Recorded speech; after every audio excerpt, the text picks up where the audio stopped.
And we're live. So off the cuff. So instantaneous. I do need to get better at planning these things, but I got a lot of maxing and relaxing to do later, so uh yeah, we'll just do this now so it's on the recorded record. How you guys doing? Yeah, I saw that I like to catch us off guard. Um it's very easy for them to get distracted, so it's nice. It's nice for me to not be as predictable, especially because people think that they know me. And even if this isn't seen by everybody live, it's out there. That's all that matters. So we got a couple new things. Dr. Bozo hitting 10 million subscribers. And I'm going to dive into that. Oh, that's going to be cute. Let me actually pull something up for that. We got some CCHR stuff, some CCHR shenanigans that I'm going to cover, and then a little topic that I personally appreciate. Oh, interesting. Okay.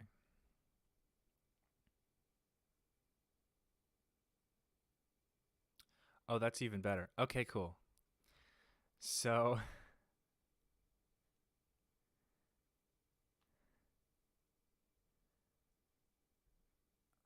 oh, interesting.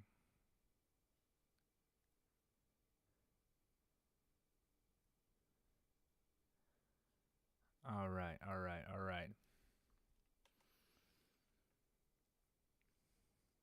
How many lawsuits does Doctor have to contend with? Did I change my last name from Berg? Yeah, not legally yet, but yeah, it's my mother's maiden name. It's from my grandfather. I didn't have a lot of time to get to know him, but really respected the guy, and I never really felt like a Berg, believe it or not. Berg is also such a fucking stupid last name. Berg. Eberg. It's like, come on, dog. So I am living for this whole Dr. Berg thing. How many of y'all have seen his video? I mean,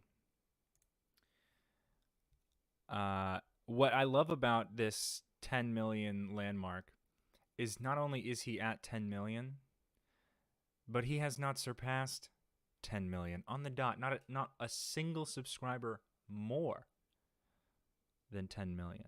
But we'll get to that. We'll get to that.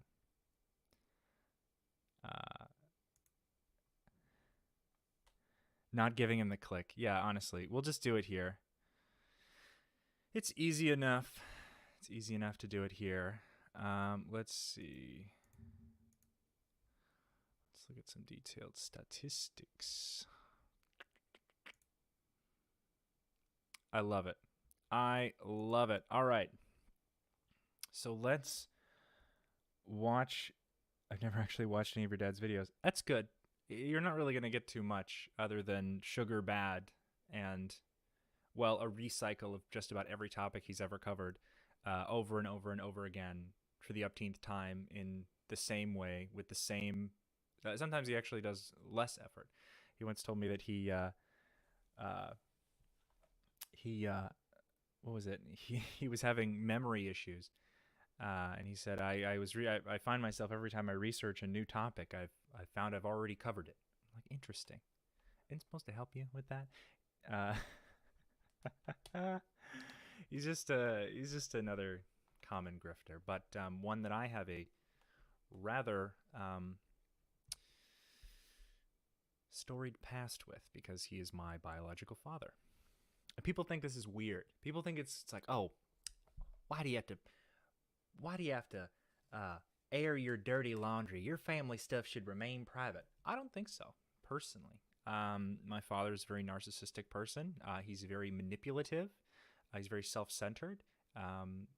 And I know exactly why he does what he does, because while I was in my submissive sort of cult state of constant disassociation and avoidance of just about everything rational, he would just tell me about his own personal feelings. He used to describe to me in detail how much he hated his fat patients and how much they disgusted him, and how,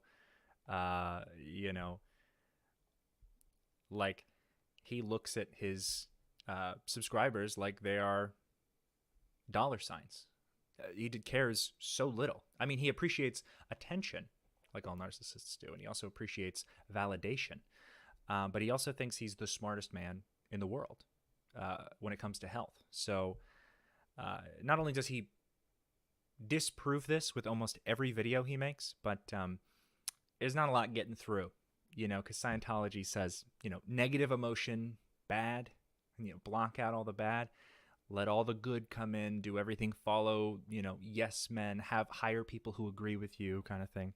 So he's very very roped into his own self-esteem. But we'll cover more of that. I have seen the video, his announcement video, and I'm gonna add some a little bit of context before we start watching that. Let me just get to some of the comments here, and feel free to ask me questions. I don't, we're just vibing here. I digs the new light. It's actually the same light. But I have another light. I have a red light that you're probably more used to, which I think adds to like this more like, ooh, dark, and because watch what happens when I turn the light on. See how bright my face is? See how easily you can see all my features? Well,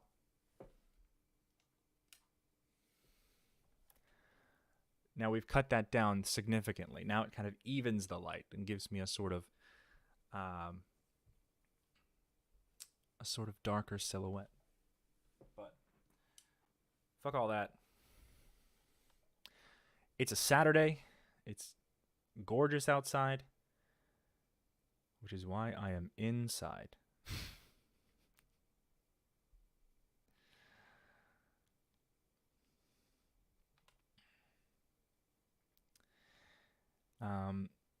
And a reminder for those who might be checking in on this in the VOD, or who don't know this, Dr. Berg is a Scientologist. He is a large donator to Scientology. Scientology is a prolific human trafficking cult that destroys families, covers up both physical and sexual abuse of adults and children.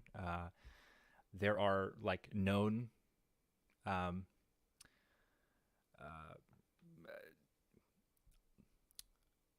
child predators in Scientology who are not disqualified from participating in their services at all. However, if you do say anything negative about Scientology, then you're going to get kicked out, or you're actually going to be stalked and harassed. Believe it or not,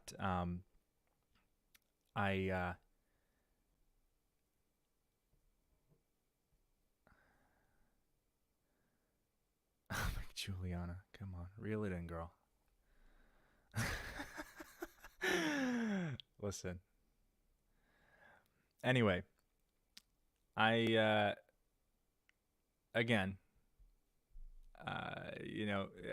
love the statistics, because when you see like Dr. Berg 10 million subscribers, you're like, whoa, he must be important. He must be big shot guy. This is 2023. Okay. Bot farms exist. You can pay your way into just about any social hierarchy, even on YouTube. Apparently, YouTube doesn't seem to care very much about who they allow to rise up on their platform, especially when these people,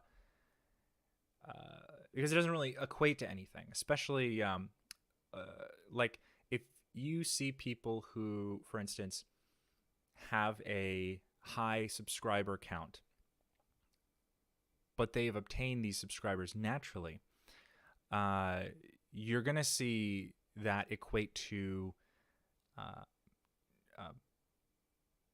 more than a certain percentage of comments or likes, or perhaps a shared social media presence of a similar volume. You're not going to see that. You're going to see something very fishy.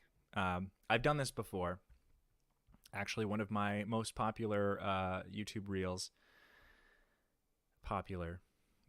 relative. I don't have enough money to buy 10 million subscribers, so. But one of my most popular reels is about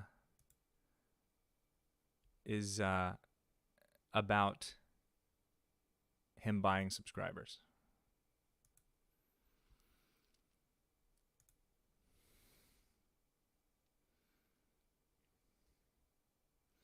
I've seen some documentaries about people who have left Scientology, and they follow them around with cameras and try to destroy their. I'm thinking you meant to say their past. Are they harassing you?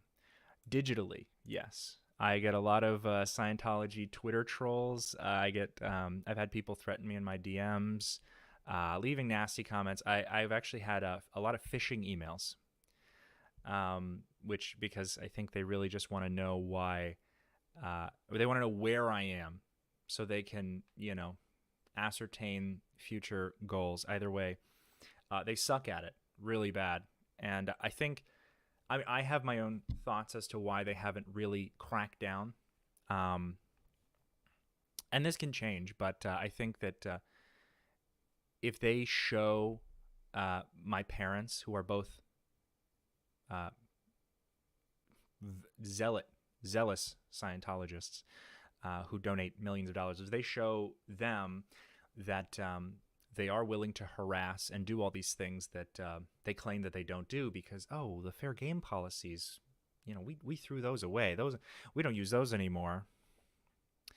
If they can show that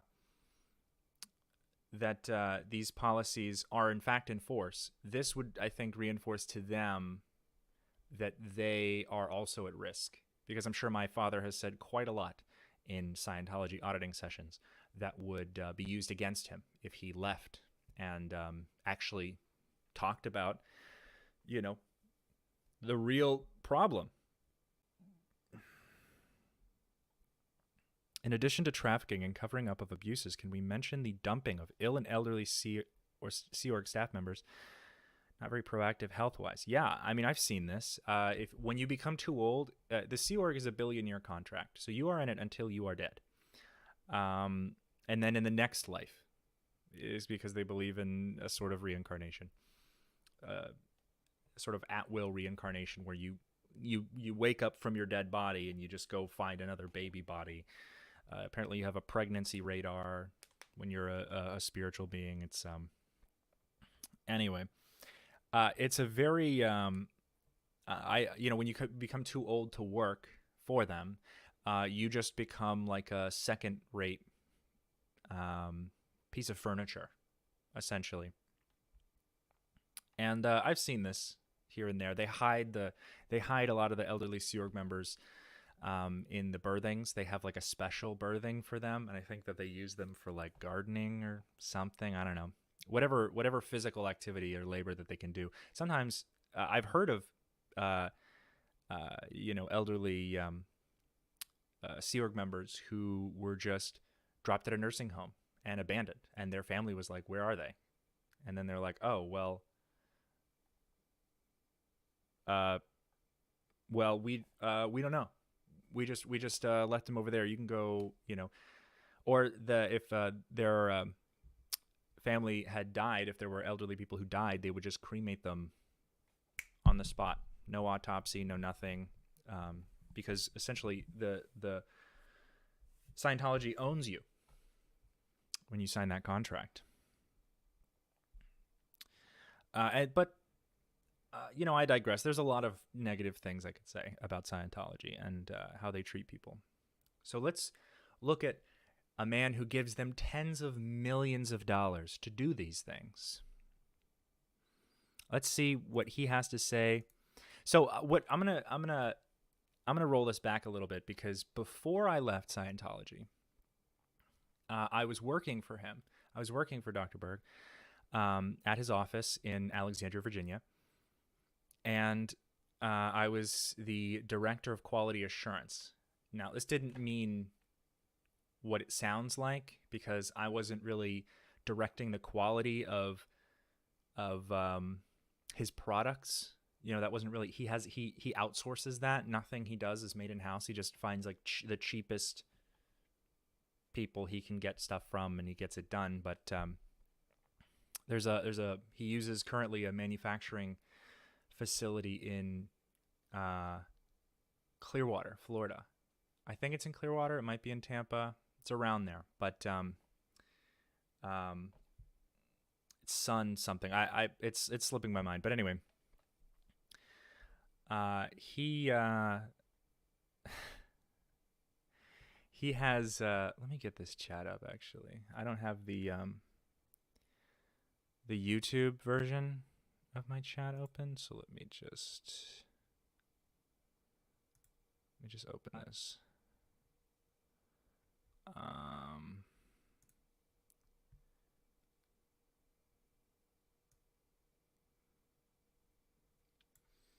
Okie dokie. I just want to make sure I can see everything, see everybody. Where was I? Right. So when I worked for him, I had been living with him before that. I had been living with my parents after I left staff, and I had this whole awful, terrible situation at Flag, the massive spiritual headquarters in Clearwater, Florida. I was there for 5 months. I was treated horribly. I wasn't allowed to leave. And it was just a very depressing cycle.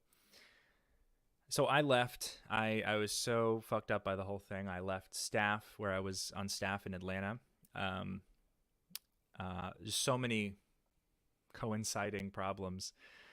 I ended up living back with my parents. This was like peak COVID. So, I not really too many places out there that I could move to at the time. I also had no foundation. I had no job. I had nothing, no accrued income, no like savings, because you don't make money on staff. So I was helping him. I was helping him with odds and ends, but I was hired because he needed an auditor, someone who's trained in Scientology auditing, to train a call center he wanted to make. Now, I don't know how many of you knew he had consultants, or what I guess you would call them keto consultants at the time. I was in charge of managing them and technically training them how to communicate, essentially teaching them hard sell, which is like a very brutal sales technique that they use in Scientology. Anyway, I was around and about.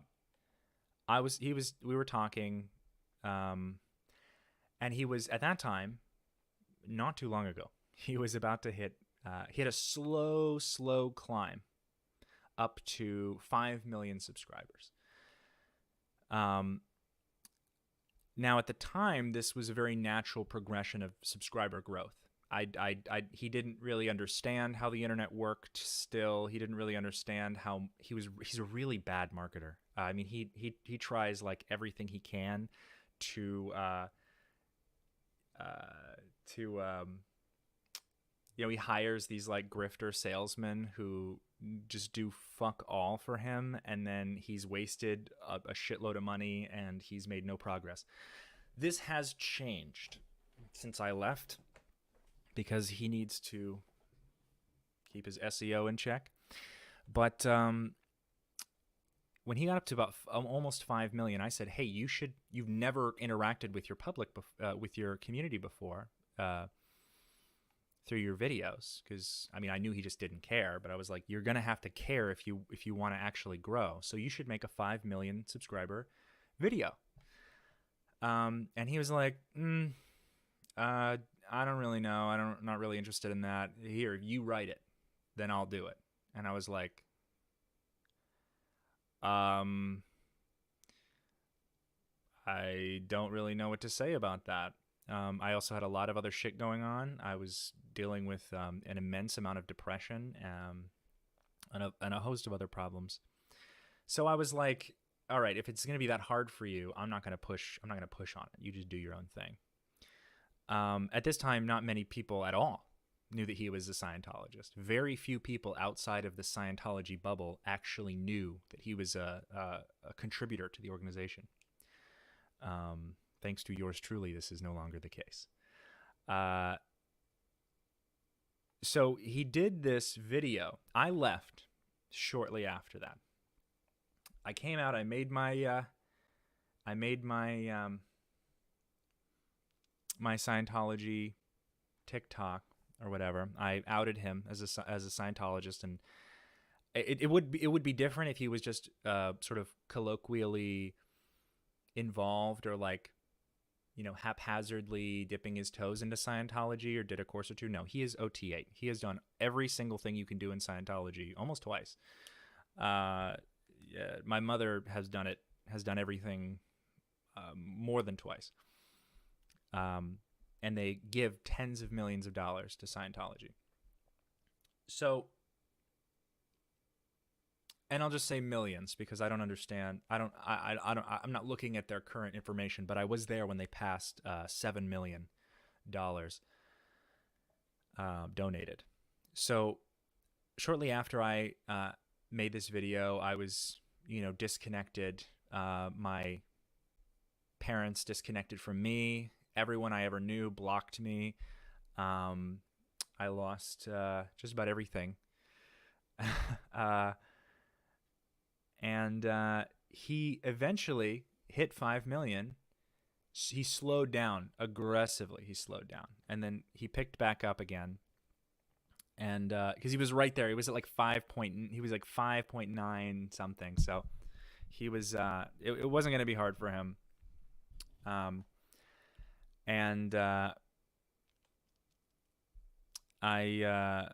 what was I going to say? And it was very half-hearted, and slowly, once the word started to get out that he was donating to a human trafficking cult, he started to dip quite a bit in his viewership and his subscribers. It was actually plummeting because he's a fucking grifter. Like, I didn't even know what I didn't know at the time because I had nothing to compare it to.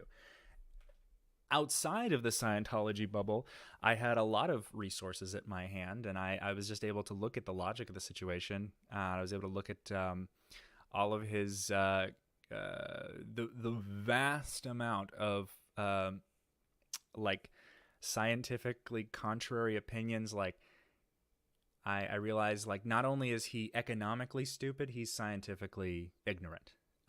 He's been, you know, sort of brushed off by a lot of practical, I guess you'd say, medical interests, because he is kind of seen as like a just another health guru, like another liver king kind of guy. But this is a little different because he supports a human trafficking cult and has actually recently, I don't know who he's paying to do this, but you know, he's cracked down on his search engine optimization. He's cracked down on his live streams. He no longer reads the chat from his live streams. He has that directly. He has the chat like picked out by some guy in another room, in another city. I mean, sometimes he's doing his live stream from his like farm, and he just puts the video on and he just talks, and he doesn't see the people, he doesn't hear from the people, he doesn't give a shit. He even stopped doing his keto convention. Excuse me. So he just tightened it all up, after all this happened, because God forbid he associate himself with a cult that he believes in so egregiously that he is willing to invest millions of dollars in. I digress. We're going to watch his 10 million subscriber video, and then we're going to look at we're going to look at the back end of his statistics, and we're going to see how reasonable 10 million looks, okay? Let me answer some of these questions. In fact, it could be argued that the Church of Scientology knowingly is creating a system where those dumped will have minimal resources. This also stretches the community resources even further. Scientology needs a freeloader bill. Scientology needs way more than a freeloader bill, but you're not wrong. The system does create the inequity that frustrates many Scientologists, and they think that it's coming from somewhere else. You know, I have no money because you spent it all on Scientology. And then what? Well, you're having money problems. Do the Scientology course that'll help you with money problems. Well, that costs money. We'll take out some debt. Just take out a little bit of credit, you know?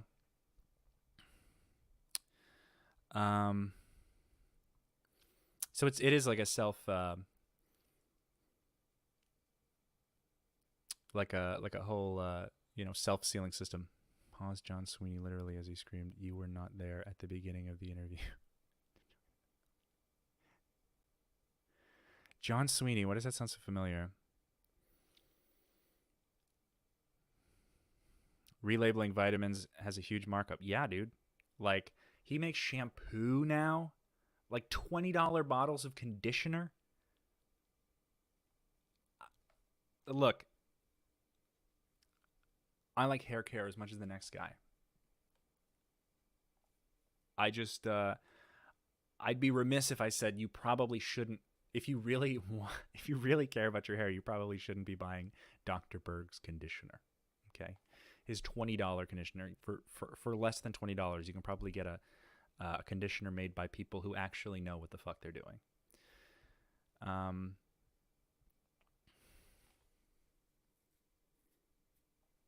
Is Goldie on this channel? She stops by every now and then, but I don't have any mods. I remember the keto consulting thing. If you called during that time, during 2020, if you called a keto consultant, there's a good chance that I listened to you. I was listening in on your conversation to coach them.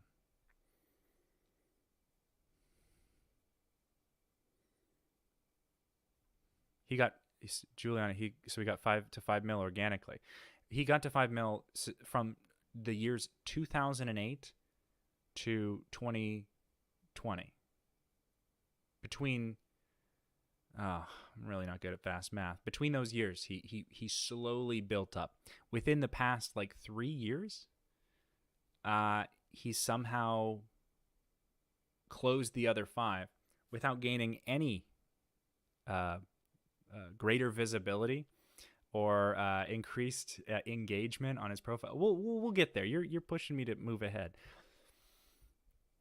Not a dime to his son. Dog, I never got shit growing up. My parents used to do that thing that parents do when they're like, I put a roof over your head, and and there's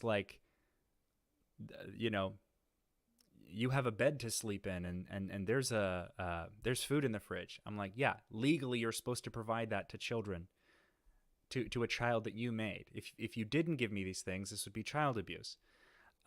Nothing beyond that, especially because they fucked up my entire education by putting me in Scientology run schools, which are just I have a whole video on that.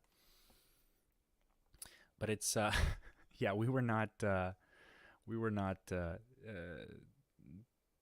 feathered. I actually grew up to dislike money quite a bit because of the way my parents acted when they got money.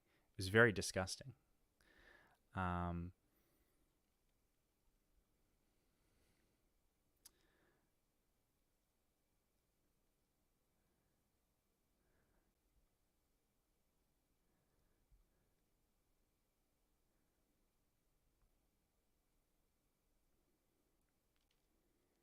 Some old-time Scientologist told me last month to check out Dr. Berg's YouTube channel and how many subscribers he has. Yeah, I didn't have the guts to expose myself. Yeah, because if you are talking shit about a Scientologist, I mean, you can criticize just about anyone unless they are within good affiliation with Scientology. When you are a Scientologist, but like that is risky, because then it's like, well, no, he does so much good, and look at all the money he donates. What crimes are you committing against the church that you don't want to support someone who gives so much money to our human trafficking cult?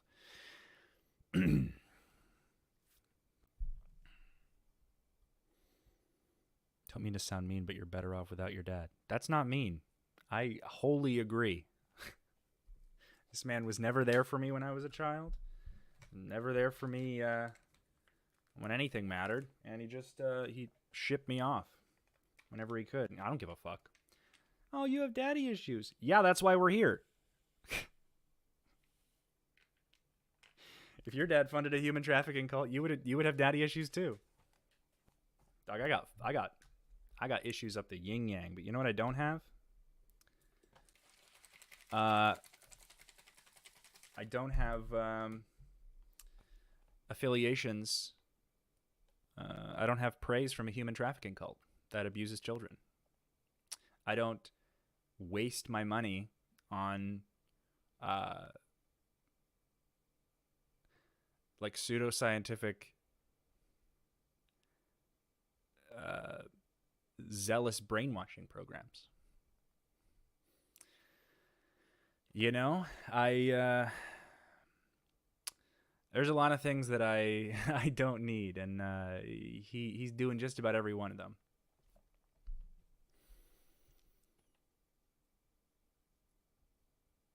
You think he'll attempt to sue me for defamation?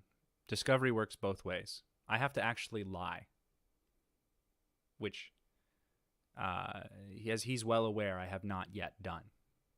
So in order for him to sue me, I have to be libelous or defamatory. I'm allowed to critique him as much as I want. That's free speech. That's fair use. I'm allowed to, I'm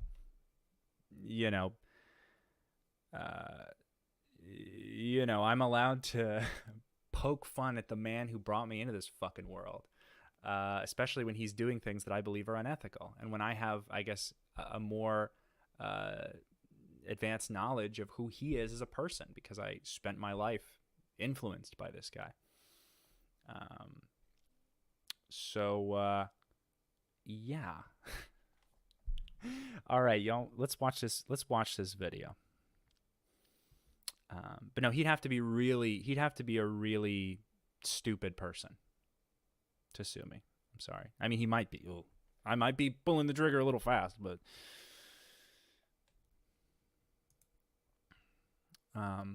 we're just gonna dive on in, huh? All right. 10 million subs. 10 million. That's so funny. You know, I don't even know how to respond to this, but we just hit 10 million subscribers on my YouTube channel. Wow, look at that. Look at this. That's the best he could do. I appreciate so much all of you watching my videos and the wonderful comments. I read most of your comments. Not true. He reads the comments to find people praising him, and then he'll email those to his kids. One time he emailed me a comment that was like somebody prayed to him as if he was an actual god. And like he never sends us like he would never send us anything that was like he wants to ban and block anyone who says anything critical or questioning him, period. So I think that's a little adorable that he would say that. By the way, I might not respond to all of them because there's many of them, but I read a tremendous amount of your comments. I just want to say thank you. We finally did it after all these years. It wasn't easy. I started off, I think, in 2008, and it took me 2 or 3 or even 4 years before I got up to 400 subscribers. And I remember at that time, I was so excited because I was like, wow, 400 people watching my videos or subscribing. This is amazing. Hold on. Amazing. I mean, I was thinking about like in a room, because I normally when I do yeah, this is also like when he did seminars, his whole like you know him as like the keto guy, if you know him at all. But he that was like just a trend that he hopped onto. Okay, what he's showing here, the body types, what predated keto, and that was what he was sure was like the best system, which is why he's peddling it to these people. And maybe he had still some integrity back in these days, because this is before he was donating millions of dollars to Scientology. This is before he had Scientology. I think probably what's happening is he's paid AGM a lot of money and said, get me subscribers. AGM is a Scientology-run marketing company that he called attention-grabbing media that he uses to increase his viewership. And I'm almost positive that they are the ones buying his subscribers. If he hasn't, like, you know, delegated it to some other you know, Fiverr person or something. But do not be fooled. Okay, you can smile and still be ingenuine. A seminar, I have like 20 people, but when I think about 10 million, it's very intimidating. It's very humbling. And just to give you a little update on what I've been up to, I've been doing a deep dive into DNA. And so I may either start another YouTube channel specifically on DNA and what all that means with the different. Also, for anyone who isn't quote, too familiar, who just watches his videos, says, oh, that feels good, or that sounds good, I'm going to do that. This man is not a medical doctor. Okay, he is a chiropractor. He's never been to medical school. He disagrees with most medical science because he's in a science-denying cult. So this, whatever he's doing with DNA, I would take that with a large grain of salt, because he's not going to any sort of advanced route. He's Googling. He's watching like police chase videos in between, like Googling weird fringe websites about DNA. I promise you. It just very, very, very sketchy data.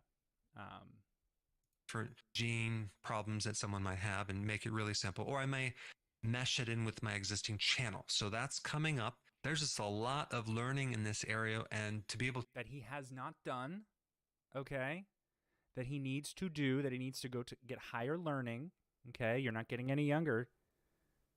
Okay, you should go back to school and learn, you know, the real-time practical information. Also, another reason I bark on that, so I dig into that so often, is because he only reads, if he does read like a medical journal, it'll be one from like 40 years ago that has not been updated, that agrees with him, and he'll just cherry pick these little pieces, and then he'll study the whole book and take it all as current represented fact.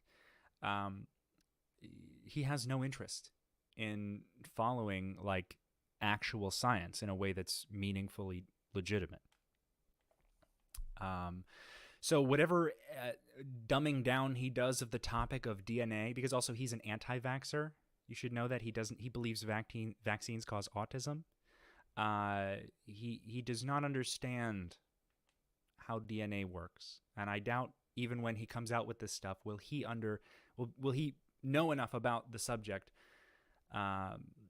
even in relation to his own bias, that he will be able to explain you know, what he's talking about.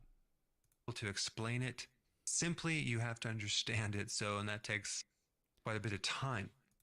Couldn't have said it better myself. And the other thing that I'm working on, which I'm very, very excited, I decided to start to grow my own ingredients. Okay, so he has like $1 million. He has like a few $1 million farm that he should rephrase. He's put a few $1 million into this farm in Southern Virginia.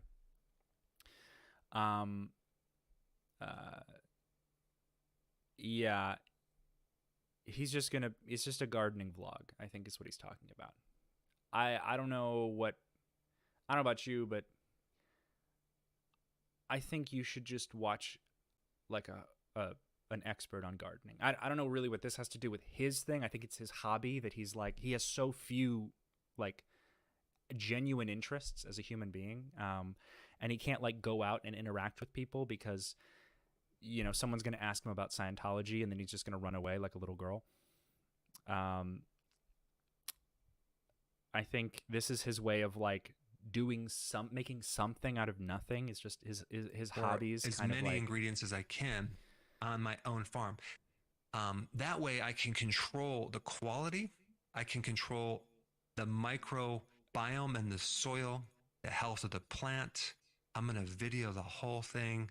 So it's going to be very, very exciting. Because talk about quality and really the health of an herb or a plant. The second a fungus wipes out his entire crop or whatever he's cultivating, it just will kill it all. He's gonna lose interest and find something else to do. And then whatever setup he had to fix all his plants or whatever, he'll hire some people to come in and fix it. I mean, he's not doing any of this shit himself. This man is not one for getting his hands dirty. If he doesn't have to. Is really all about the microbes in the soil. So CoffeeZilla should do a video on him. Coffee, my DMs are open. Let's do it, my man. In reality, that's what we're going to be focusing on mostly. And from that, we'll do a lot of research. We'll have courses on gardening and growing and things like that. Courses on gardening. What does this have anything to do with his shit? Gardening courses. Do not like research from who? Will it be peer reviewed? Of course not. But I just wanted to create this short video and just say thank you from the bottom of my heart. I hope I am helping you, and I'm going to continue to do so. Okay, Mr. Narcissist. Let's take a look. So this was, oh shoot. I didn't mean to do that.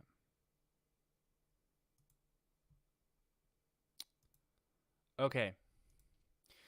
So let's look at some data, okay? But first I want to just get I wasn't looking at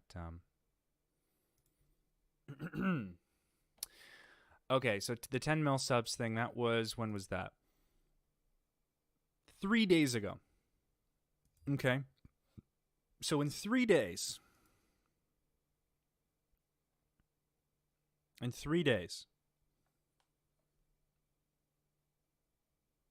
how many subscribers do you think he would have gotten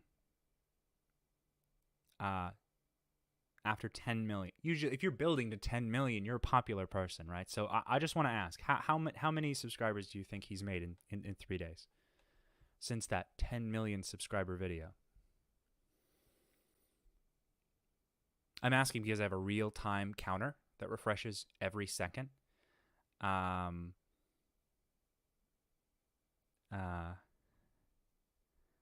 Okay, someone said Tree Fitty, 100,000. You know, these are reasonable assumptions. 2. Oh, Juliana, you were closer the first time. You ready for this? 0. I'm refreshing, guys. I'm refreshing. 0. Crazy that it just stopped right there at 10 mil, huh? Well, let's take a look. Let's take a look at his statistics. Okay, well, let's go back to oh, interesting. So he's 10,000 subscribers, 10,000 subscribers. Seems like he's been making 10,000 subscribers, 20,000, even every day. Trickling in on a dime. None on this one day where he got 0 video views. Oh, and then 10. Oh, and look, the second it hit 10 million, nothing. What is that? What is that, huh? Interesting. Let's take a look at his, yeah, okay, so this is, where was it? May, I don't really know if that helps. Yeah, these are just arbitrary graphs. But, let's see, this is all from last year. Yeah.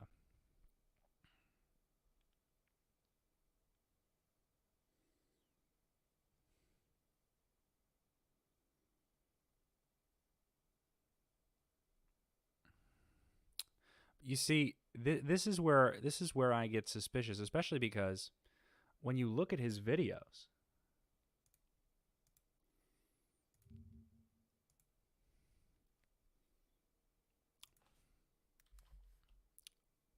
this is something not many people pay attention to. You would expect his subscriber count to directly relate to his the interactions he gets, right? 10 million. That's so many people, right? Well, he barely breaks 1 million views, period. I know people who don't have 10 million subscribers and commonly break 1 million subs or break 1 million views. Go to his channel. Even that video only had 137k views. Let's see, 306,000, nowhere near 10 million. We have one. Okay, that's one. That's 1 million. 101,000. Okay. I think the ratio is supposed to be like 10% of the total subscriber count. So he should be getting at least, if there's any less than that or something. So it's like, the ratio is like way off, especially when you look at his Instagram. I don't know. I don't have that pulled up. So I'm going to, he deleted his Twitter because of me, actually. So don't even expect to see him on there. His Twitter now is like a dead, like, marketing page for his products. It's basically like, this product exists, buy it, here is a link. No Dr. Berg face, no nothing. He completely tore down his Twitter when I mentioned that he was buying subscribers. So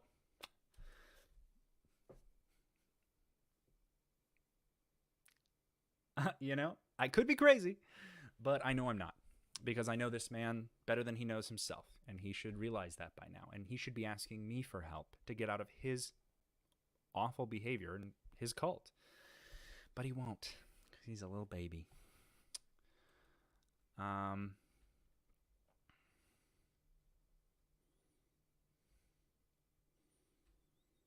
Yeah, y'all are seeing it, like, and somebody with, I've had people report him on YouTube because it is against the terms of service to purchase subscribers. Maybe there's just not enough reports going in, but most of the reports are just ignored by YouTube, because YouTube likes personalities, and personalities bring in revenue and ad sales and advertisers, more people that they can pitch to. I don't know the reason. I just know that it's I mean, I have good sense to think that if enough people actually just went to his channel and reported him for buying subscribers, and to get YouTube to actually not even take his channel down, because I don't even give a shit, but to investigate whether or not he's doing this, because I can't be the only dude policing this guy. Obviously, it's fitting that he that I'm here needing to do that. But also, I was going to mention this. It doesn't increase his income whatsoever. I'm pretty sure he's barely breaking even about now, because getting more subscribers does not change. Buying subscribers, even if they're bot accounts, does not change your income. If you want to, like, clout shark and, like, be big dick swinging or something, and be like, hey, I have so many followers, you're a piece of shit because I have more followers than you, get bent, like, he's flexing the Rari and the Bentley and all that shit. That would make sense for him to buy subscribers. But I think in his head, buying subscribers, whether it's him directly or somebody that he's paying to do it, doesn't increase his engagement or his views that actually translate to an authentic like interaction with the community. It also doesn't increase the amount of money you make. because you have to watch. Like, you need people watching and commenting, and his comments are like a whole different thing. Let me see. Dr. Berg Instagram. Let's take a lookie. Shall we? Okay. Oh, he's already changed his bio. Okay, so yeah. Less 660,000 followers.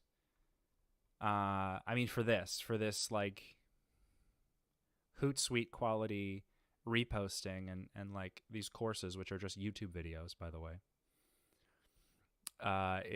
It's very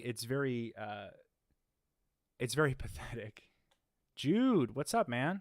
Thank you so much.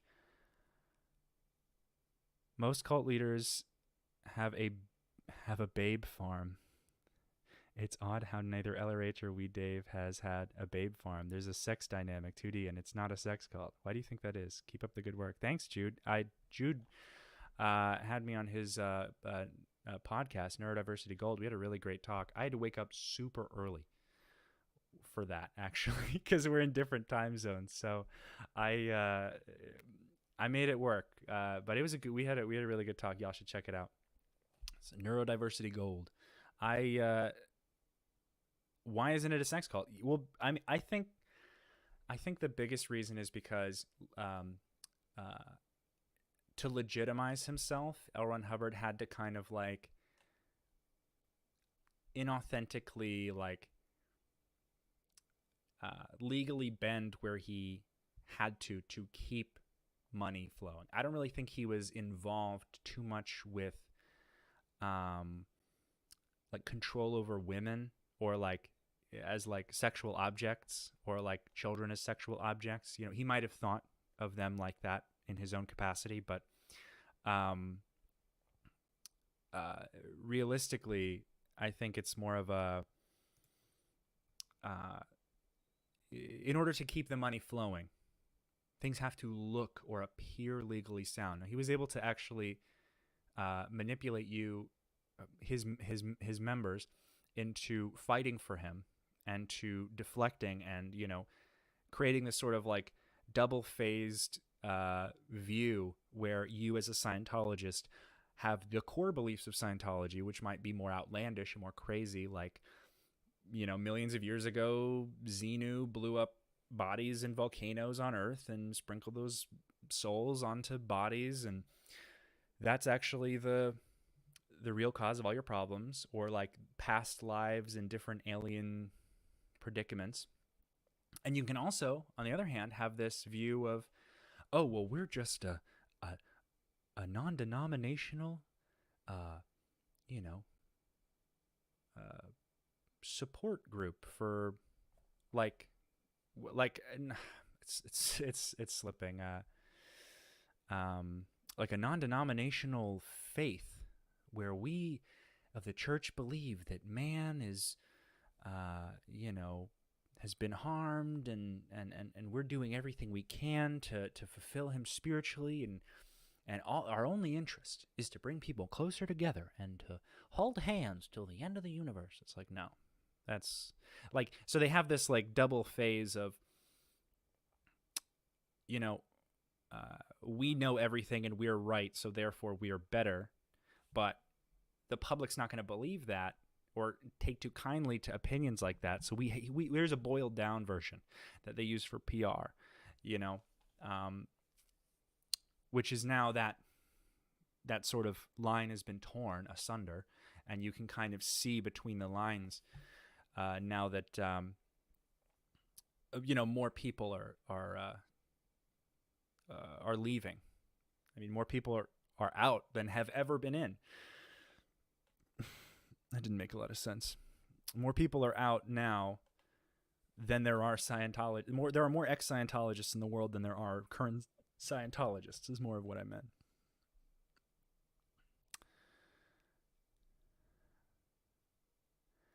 And he has channels in other languages. Yeah, he does that with... He doesn't pay them or anything. They get to sell his products, I guess.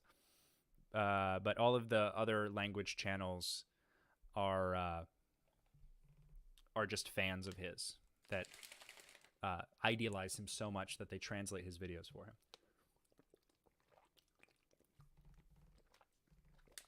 I think he's just now changing his book into another language. For years, I was like, dude, just translate your book if you believe in it so much. But I think if he puts it, I think if he leaves the U.S., the further out he leaves the U.S., the more there's a stricter scientific requirement that you actually. I could be wrong, but I think it's harder for him to prove himself in places that actually have adequate medical systems, you know?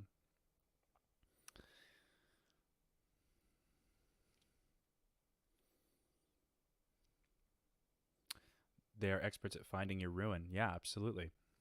That's the number one thing you do when you want people to get into Scientology. You find out where their life is worse. You find out where they're most fragile, or you know, where they're weakest, and you push on that. You dig your thumb in and you twist, and you just you let go and you say, well, you know, Scientology is a course for that, X, Y, and Z. There's a whole psychological reason why people do this, but I just think it's funny that he, despite having no despite having no interaction with the actual public anymore, like he doesn't do interviews. You know, kudos to the first person who can get this man into an actual interview and then ask him live about Scientology. Because it's going to be a hard one. You'll have to butter him up first. You will have to. He will not come willingly. He will refuse to talk about anything that remotely would tarnish his reputation to the slightest degree, because this is his entire livelihood. He does nothing else for society but like these videos and sell vitamins. If he'd have to literally get a real job, if this went down, which is why I think he's just really, really banking that no one brings up Scientology and he can just kind of wait it out, you know? If Scientology is so great, then why won't he talk openly about it? Exactly. My question: if Scientology is so altruistic and so fantastic, what's the problem, Dr. B? What's your bag? What's your deal? Like, the contradiction should speak so loudly. But yet, now that it's something he actually, I just don't think it was anything he thought he'd have to contend with. He wanted to be famous because he thought it was bulletproof. But then he realized, you know, that the more famous you get, the more you open yourself up to attention. And the consensus from the public is that Scientology is dangerous and misleading. So I think he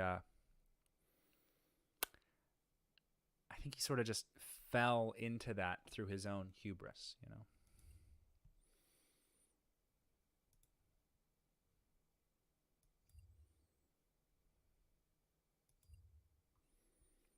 But that's all I'm going to say about that, because he's been a clown, will be a clown, and I mean, he has every opportunity to do the right thing, but he just chooses not to because he feels comfortable in his cage.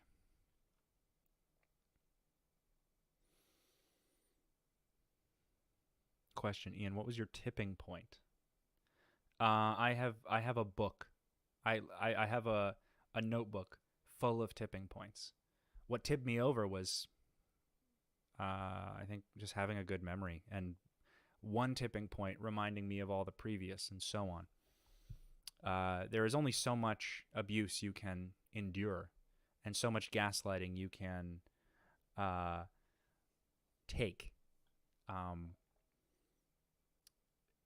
And when you recognize that the people around you don't actually care about you at all, but they're like dealing with you or acting around you to protect the interests of their group, even when it's your family, you know, like it's very bizarre, but seeing my parents like manage me in a way that, you know, have these conversations with me, sort of this like maintenance, sort of poking and prodding and trying these little things to like diffuse my disgust with how I was treated and then bring me back in. Like, oh, well, you actually haven't done this one thing that is actually specifically just for this circumstance. So you should you just on your own, in your own time, you just come on back in. And then I was like, no, fuck that. I was 23. I was like, I don't want any more of this shit. And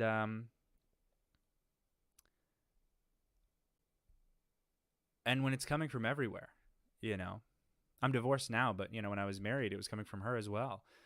You know, reporting me and to the church. Like I couldn't tell her anything. I couldn't actually, there was a certain point right at the end where I was like, I can't actually tell her how I feel because it's all just going back through to the church.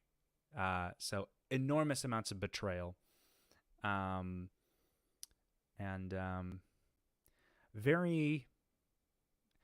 It's hard, despite the fact that it's hard to relate to someone who's saying these things. Because I'm sure some of you can relate, but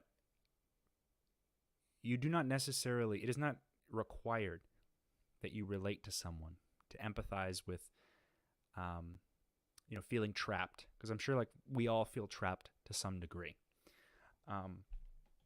The nuances are many in Scientology because they have tiny little like hooks that they can put in. And I actually found I went through my emails and oh my God, I found a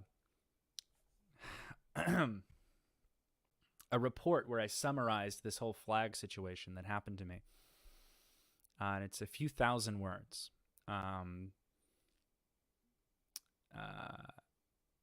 And I'm working on something. I also have reports written on me from people at Flag. So I'm working on sort of an update to one of my first YouTube videos, which was why I left the Church of Scientology. And that one, I was more emotional. It was more raw. It was more naive. I was dealing with just like this overwhelming pressure from all sides, and there was like this urgency to just get it out. So I have this like hour-long video that I just, you know, burped out, and it covers some pretty brutal topics. But I'm a little older. I'm a little wiser.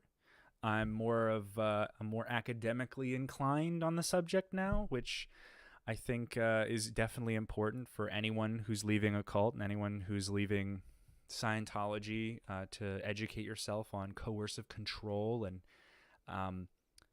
you know, just allow yourself to be a little naive. You know, allow yourself to learn something new because there is so much more. Like I thought I knew everything there was to know because I was young and I was stupid, and that's what every young stupid person thinks. So when it crashed, it was like, I'm so stupid, I'm never gonna go anywhere. My life is over. And then I just flipped around and was like, oh, that's how I'm supposed to feel right now, because I actually didn't know all there was to know. I was brainwashed and I was in a cult, and you know. It overwhelms you, but there is so much more on the other side. There is like 1 billion times more information that actually like helps you live your life on the other side. Abel, thank you so much. I'm pretty sure that I had it out with some Mormons in the comments of that first video. I have not revisited that video at all. I have not. After a while, I stopped looking at the comments because it was my most viewed video. Completely unmonetizable, which is like whatever. I don't really care. But it has become sort of like a breeding ground for like ex-Scientologists to criticize me, and like a lot of people with empathy, which I did appreciate. Um, but it's such a mix. I didn't want to touch it. I'm not there anymore. That's not who. That was a reflection of how I felt, but at the time, but not a reflection of, more honestly, who I am and how what happened affected me in a more observant way. So I do think I will update that video with the information that I have found. So, but thank you for fighting the fight. It's not easy, especially Mormonism is also very, they borrowed the disfellowship policy or whatever from Scientology. Annie, thank you for the super sticker. Do love me a corgi.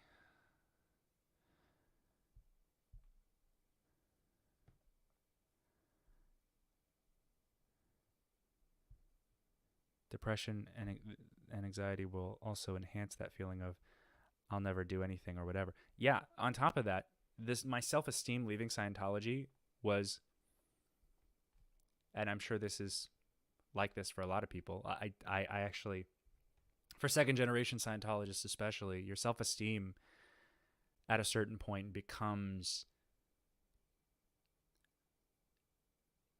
immeasurably low.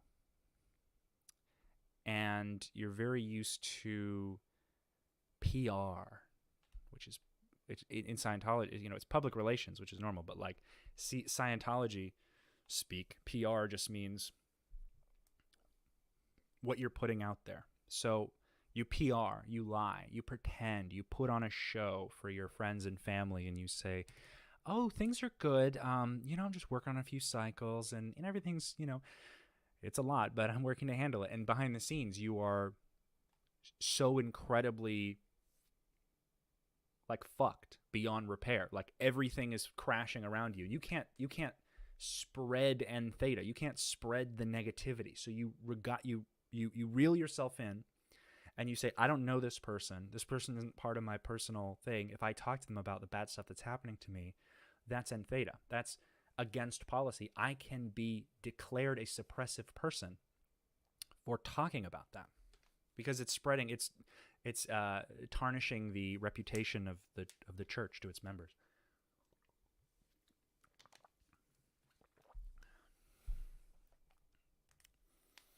I have received a transmission from Sector 9 from LRH. He has cleared 2 planets since dropping his body here on Earth in 1986. LRH will be returning in 2025 to assist us once again in clearing Erath. You had me to the last letter. To the last word. Clearing Earth, yeah. You know how many people there are? And I know that was you're just memeing on me, but there are people who believe that they are LRH. And it doesn't. Oh. God, the window is up, so I heard the blinds, and I thought somebody was walking in the house.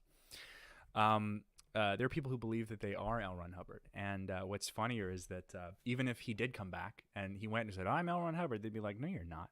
Get the fuck out of here. This is David Miscavige's show now. You are not allowed to be here. No. You will never get this. So, and on the subject of,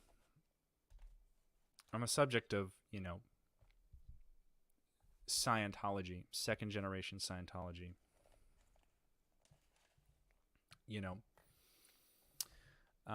and this is sort of like, this is what I would say to anyone who's raised in Scientology, who may find themselves watching this. Don't be afraid. I'm not here to sell you anything. I have no affiliations to any pharmaceutical industries or, conspiratorial cabals that control me. I'm just a dude in a room with a camera. From my observation, second-generation Scientologists usually develop personality disorders or identity issues. You know, they can take on new names. It's something that I did, you know. They change either their first or their last name, or they try to shift something, you know, or to different lifestyles, you know, as a projection of feeling trapped where they have been.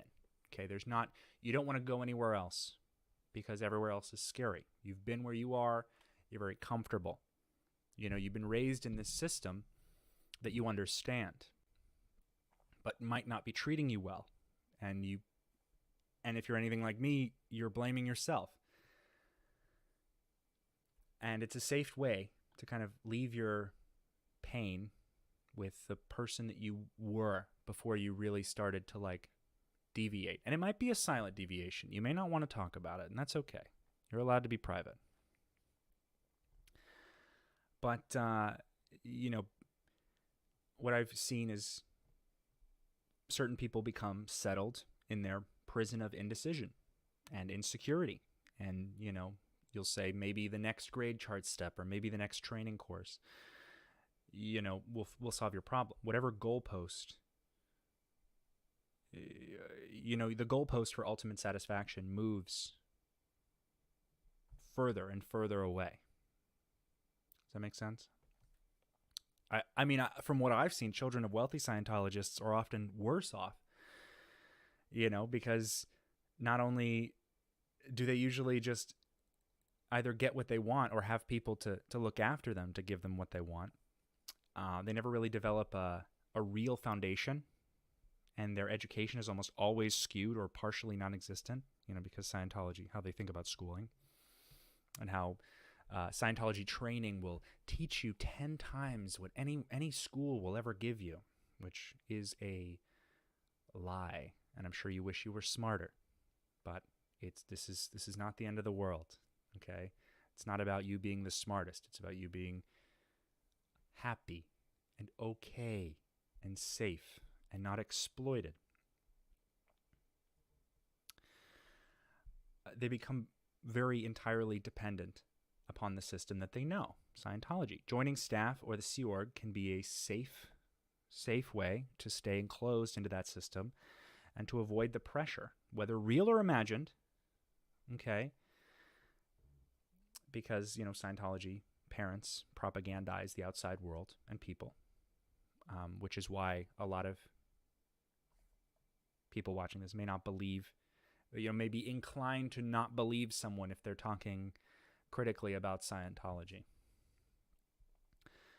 And it can be very difficult to see beyond the group that you have been conditioned to see as either essential or, more specifically, the only good group in the world, right? Oh, I'm having problems with them, but at least, you know, no other group is going to be as ethical. I assure you, this is not the case. I don't have a stake in whether or not Scientology survives, although I would like to see a very strict, regulated observation of Scientology so that any crimes that occur in Scientology stop, and perhaps new policies or the disintegration of old policies or any kind of regulation that prevents them from getting wrapped up in the whole, we need to destroy anyone who's critical of us because X, Y, and Z. Okay, that would make it more of an altruistic organization. Not even remotely near where they should be. Okay, auditing should be free, or $5 or $10, not $2,500. You know how dumb you have to fucking be to charge for your religion? Like, first of all, that's just bad marketing. In my opinion, this is really bad marketing. It's not exchange, it's greed, and it's bad marketing. You know, anyway, I think I've made my point, but your mental health should not be should not be a question of what will ever help me. It should be who can help me, because there are people to help you.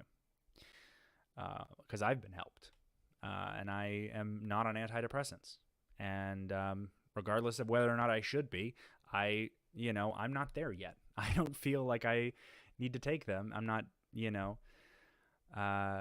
it's not like everyone who leaves just gets handed like a pill. Like, it's not a conspiratorial, like, crazy hootenanny like you've been led to believe.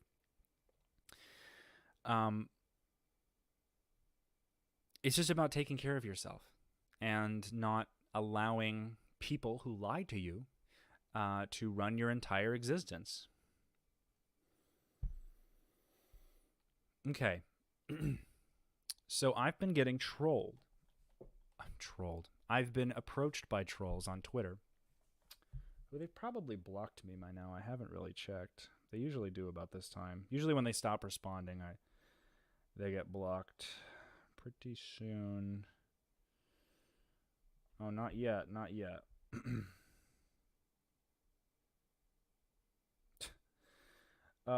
Yeah, just some bot accounts, just some Scientologist run accounts have been trying to they have to go to counseling for addiction. No. Scientology is not an addiction. Scientology is a high control group. You go to a specialist who deals with these things, a specialist who has experience in coercive control and who knows the signs and the effects, and who knows how to what therapies can help undo the drilling in or the scrubbing of harmful ideology onto you. You got to find someone to do that, to help you do that, and it'll be on your own. It'll be in your own time, but you have time on your hands. There's so many Scientologists that I knew who had really troubled lives. My ex included, who ended up changing their names out of nowhere and are just like trying to like be somebody else. A guy I used to live with back in Atlanta, changing his name. And these people were treated horribly, and I get why they want to disconnect themselves while not leaving Scientology, but you can't avoid the why. And as any Scientologist watching this would know, the why is God is a common phrase, but there is a why. There is a reason why you feel so bad. There's a reason why you had issues as a kid, but you were raised a Scientologist. It wasn't just your parents. It's a symptom of the ineffective system that you were raised in. And you might subconsciously agree, or you might kind of agree, but you want to do it your own way. There is only one way to do it. And you only learn what's happened to you after you make that decision to leave. But some people feel lonely without their families, and your family will turn on you if your family is Scientologists. There is a wealth of people who will not turn on you. I've learned that there are millions of people who will support you, and who will help you, and who will show you that there is more to life. And now, the world isn't this insane, scary place. It can be, if that's what you focus on, but like, it's very bizarre. I digress. I feel incredible after leaving. I feel like the process of like learning and like growing for myself has been I feel like stronger. I feel more emotionally powerful. Like I'm set off way less. Slowly but surely. I just, uh, if you knew me from when I was in Scientology, that boy is dead. I buried him in a shallow grave and planted a little apple tree, and soon I will pick from the fruit of the decay of my past. And I've lost my train of thought in that goofy, poetic nonsense. You seem and sound healthy. I am the pinnacle of health, although my lower back does have issues. Oh, I'm sweaty. I just saw that playback. It's hot in this room. I lay on the back stretcher, that one of those little Amazon bumps. I'm kind of tall, so I gotta stretch it out. Do I visit the grave site sometimes? Yeah, every time somebody asks me if keto works. When that was my job. No, I literally don't give a fuck. No, it's just it's not me. It was who I was trying to be to protect myself from all this shit. So it's a little less it's a little less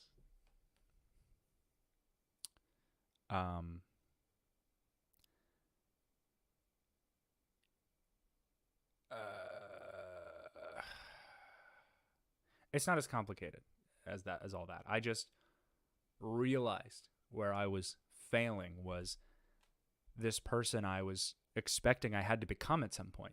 But like every time you think that you're gonna, reach that next ethical level or whatever, they raise the bar and they're punishing you at that next level for not already being at the next level.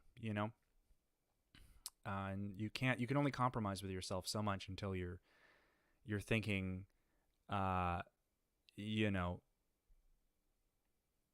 like I should just not be alive because I am just so unworthy of this group. If I'll just never fit in or I'll just never be who I should be, I should just die. But that is not the reality, and that is not the option you have to take. You just have to be honest with yourself and say what's on your mind. Have private thoughts. It's completely natural. You were the chameleon. I was confused, bro. I was raised in a cult. The Citizens Commission on Human Rights.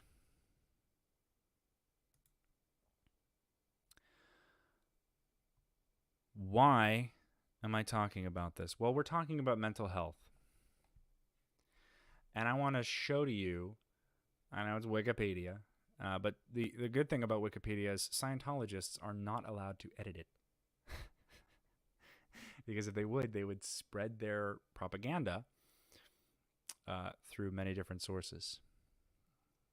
Hello from Plymouth. Fuck yeah. Welcome. I think one of the main reasons that we see a lot of or here you're hearing Scientology suicide or Scientology this or that or Scientologist. I've known people who tried to seek mental health treatment of any kind, and who their Scientology relative or the person that they depended on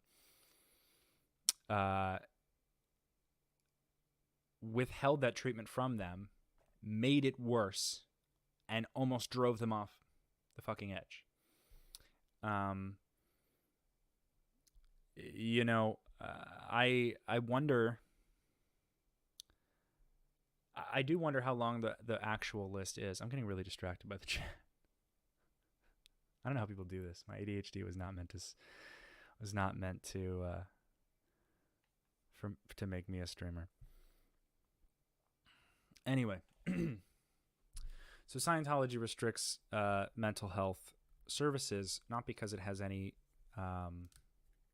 founded reason in science to do so. L. Ron Hubbard made it a sort of personal vendetta against psychiatry because they laughed Dianetics into oblivion. He sent them a copy. L. Ron Hubbard sent them the AMA and the APA a copy of Dianetics and said, "Here's your new science." And they said it was one of the worst publications that they had ever read. They said the claim to evidence ratio was insane, and that there was no scientific basis for most of what he said. I mean, he stole certain parts of like talk therapy, and even does quasi hypnotism. The cancel and the snap routine, and return to the time when it like. And he wasn't open to improving it scientifically. He said, "No, this is mine. I'm just going to do it myself," which restricted him aggressively. This is what led him to sort of create a conspiracy within Scientology that all psychiatry is the reason for all problems. Oh, also, all psychiatrists are just inherently criminals. You do the courses, you get your degree, right to prison.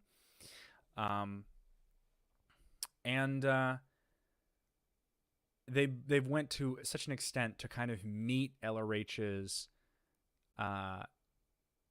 sort of bias. They met his bias with a sort of strategy, because there was already so much like internal propaganda about how, the psychiatric institutions are infiltrating us and they're attacking us, and like all this bullshit. Anyway, so the Citizens Commission on Human Rights is a Scientology-run organization that they state is to eradicate abuses committed under the guise of mental health and to enact patient and consumer protections. They do neither of these things. Okay? Their goal is to eradicate psychiatry and the field of psychiatry. They have no interest in supplanting replacements that isn't Scientology. They have no alternative to the mental health field that is not paying for auditing to sit in a chair. Also, if you've received any psychiatric treatment, you're not even qualified to receive Scientology auditing. So they have this really weird, we're going to ruin it for them so that they're so fucking awful. Like, so they feel so bad that they're just going to, like, there's no mental health group, and somehow they're going to see all the Scientologists doing well, and they're going to crawl over here, and we're going to help them. It's like, it's just this weird, like, backwards, spiteful, like, concept. I never agreed really with it, because I think that the misuse of psychiatric treatment is very handleable, very regulatable. I think anyone who commits crimes should be punished for their crimes, and I don't think you should generalize. What was that thing L. Ron Hubbard said about suppressive people? That they speak in broad generalities. Oh, interesting. It's almost like what all of Scientology does about everyone they don't like. They speak in broad generalities. Every Scientologist that talks to me on Twitter and tries to like, "Oh, well, didn't you know about this?" It's like broad generality. And they cite like these weird fringe sources. Or one guy the other day, he literally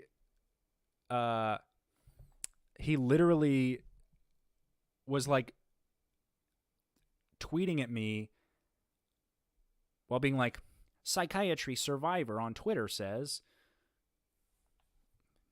I felt awful on psychiatric pills, And thank God that I used the Lord's wisdom and got off psychiatric meds. And he was like, you see the evidence? And I was like, dude, have you never used the internet before? Like, what are you doing? But these guys are a little more zealous because they'll just take the mass shooting statistics and they'll be like, everyone who's ever done a mass shooting was on psychiatric medication, which is also not true, although some of them should have been. It's really weird. So here we have just some. They make these documentaries: The Hidden Enemy, Making a Killing, Prescription of Violence, Marketing of Madness, Dead Wrong, and Industry of Death, which I've seen almost all of them. They are meant to invoke feelings of disgust and anger, and they achieve those goals, to whoever believes them. They're very compelling. If you live in LA, you've been going down the street and you've probably seen the Psychiatry Museum or the Industry of Death Museum that they have.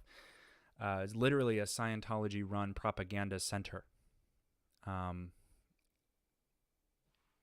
Now, there have been studies that show a correlation between certain people with certain backgrounds and certain pre-existing mental illnesses that do exhibit aggressive or depressive tendencies on these medications. But to overgeneralize and to remove every other factor from the literal clinical science that would resolve the issue and to just say, throw it all away, or the only reason we have mass shootings isn't because there's more guns in this country than there are human beings, but it's because that person took a pill and then they suddenly got it in their, this idea magically, as if programmed by a microchip in the pill, magically got the idea that, I should do terrorism. Yeah, that sounds like a fucking great idea. No.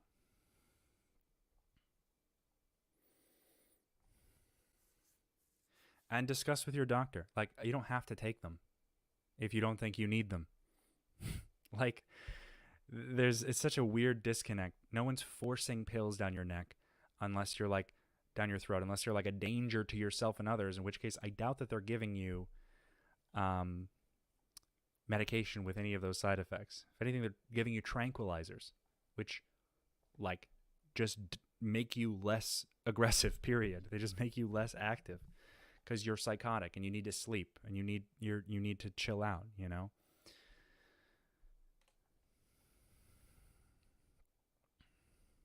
me get to some of these. The generality thing is so dumb, and their way is their way of proving themselves that you are an SP when you use a generality. Exactly. Like, they have nothing but generalities to say about everyone who doesn't agree with them, but like, it is if it by your own rules makes you suppressive or sound suppressive to use generalities, then be specific. But if they be specific, then you poke holes in their system, and they can't do that. So they just inflame themselves and call you a bigot. Like, Jesus Christ. They have no imagination whatsoever.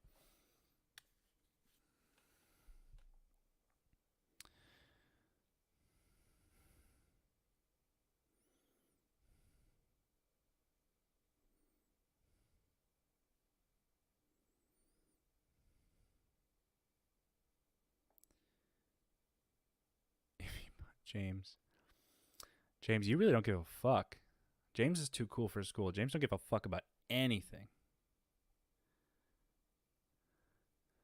James is unbothered. I mean, go off, I guess. You don't have to comment if it's uninteresting. Like you, I'm unbothered. Ah, yes. So let's look at some controversies and criticisms.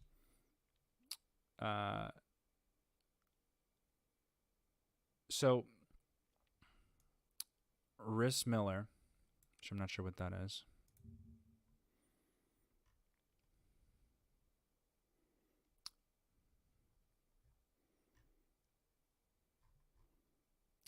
Patrick Rissmiller. He's a hockey player. Well, that guy must have a lot to say. Anyway, L. Ron Hubbard wrote that there is not one institutional psychiatrist alive who could not be arraigned and convicted of extortion, mayhem, and murder, which is true. I have read where he said that. CCHR is often characterized as a front group for the Church of Scientology, which sponsors the organization. In 1993, the U.S. Internal Revenue Service granted CCHR tax exemption as a part of their agreement with the Church of Scientology because the Church of Scientology strong-armed the IRS through harassment of the individual members. Yes, they were able to regain tax-exempt status, although they act entirely as a for-profit business. I'm astounded at why they haven't been looked into again. I think the broad consensus is Scientology is a grift, and it should be the tax exemption should be revoked. Oh boy, what's happening over here?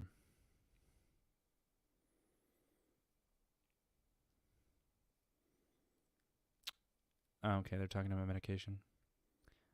It's also, I'll just say, it's about you. Like, individually, everybody is different. So your brain chemistry is not going to be the same as anybody else's. There is no one-size-fits-all thing. So if it doesn't work for you, it's not going to work for you. And everyone says they can't hear me, but I think that's bullshit. I think you're lying. So if I turn myself all the way up, can you hear me now?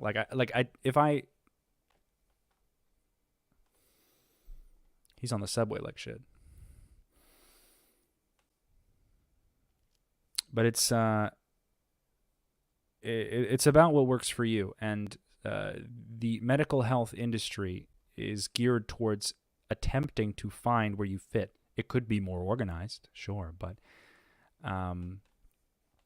anyway. Jan Eastgate. Here's a great one. Jan Eastgate, who is a Scientology official. She was the director, right? She was the president of CCHR and the winner of Scientology's Freedom Medal. And she was implicated in the sexual abuse of an 11-year-old girl in Australia, where she covered this up. And I think I've covered this before. But let's see. Jan Eastgate is the president of one of Scientology's more annoying front groups, the Citizens Commission on Human Rights. The CCHR occasionally fools local politicians into thinking it really cares about something besides proliferating Scientology, which is true. It does so by telling people that its primary interest is the human rights of everyone, and they love that. They love piggybacking off of positivity to really fuck with your head. Well, the CCHR may have a harder time with that line now that its leader has been arrested for trampling all over the civil rights of a little girl who was the victim of sexual abuse. Yeah, that's going to be rough.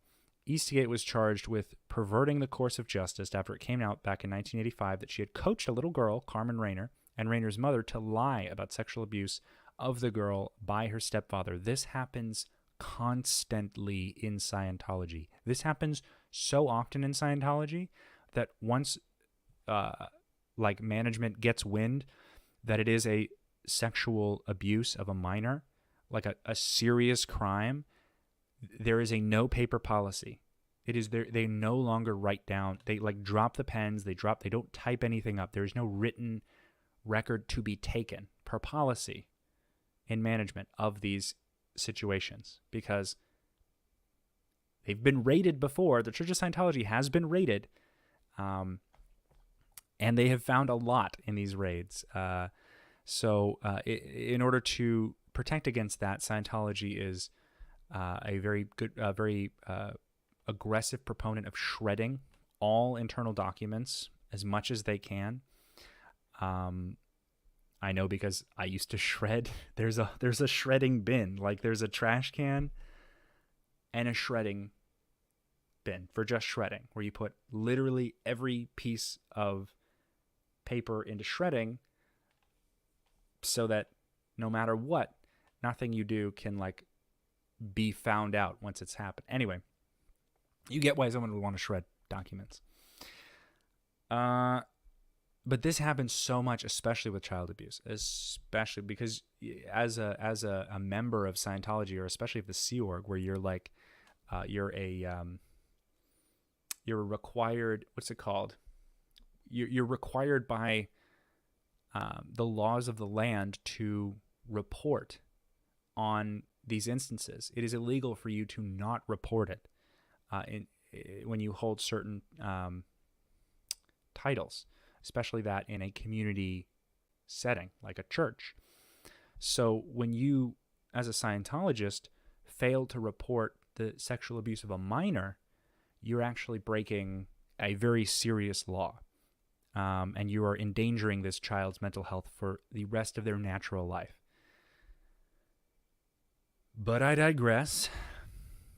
Last year, Rayner, now grown up, made her public claims about the abuse and the cover-up on national Australian television, Lateline. The church got involved. They said, you see, she's an adult now. It doesn't matter how you covered up for your kids. Your kid's going to grow up and still going to remember that trauma. Like, you still remember the worst trauma that happened to you. So it's like, it's not going away, and you can't audit it away. You can't audit the pain of this kind of thing away. It doesn't work. The church got involved, and they sent Jan Eastgate over to drill me and tell me what to say to the police and what to say to docs. Rayner told the program, just say no. Don't say yes, because otherwise you will be taken away from your parents and you'll never see your family again, Rayner said about Eastgate's coaching. What may be even more embarrassing for Scientology is that just 3 years after this, in 1988, Eastgate was awarded with the church's highest honor, the Freedom Medal. Okay.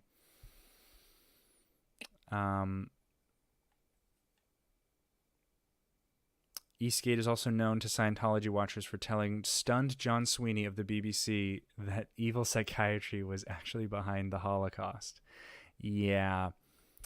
Isn't that funny how you're not supposed to generalize, and then you say psychiatry caused the Holocaust? Yeah. That's one of these things is not like the other.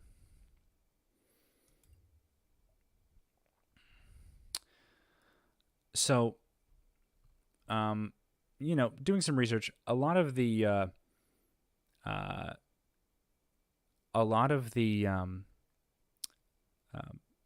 sort of lawsuits that Cchr claims has like revolutionized the world and how they're helping people. A lot of their lawsuits, especially against and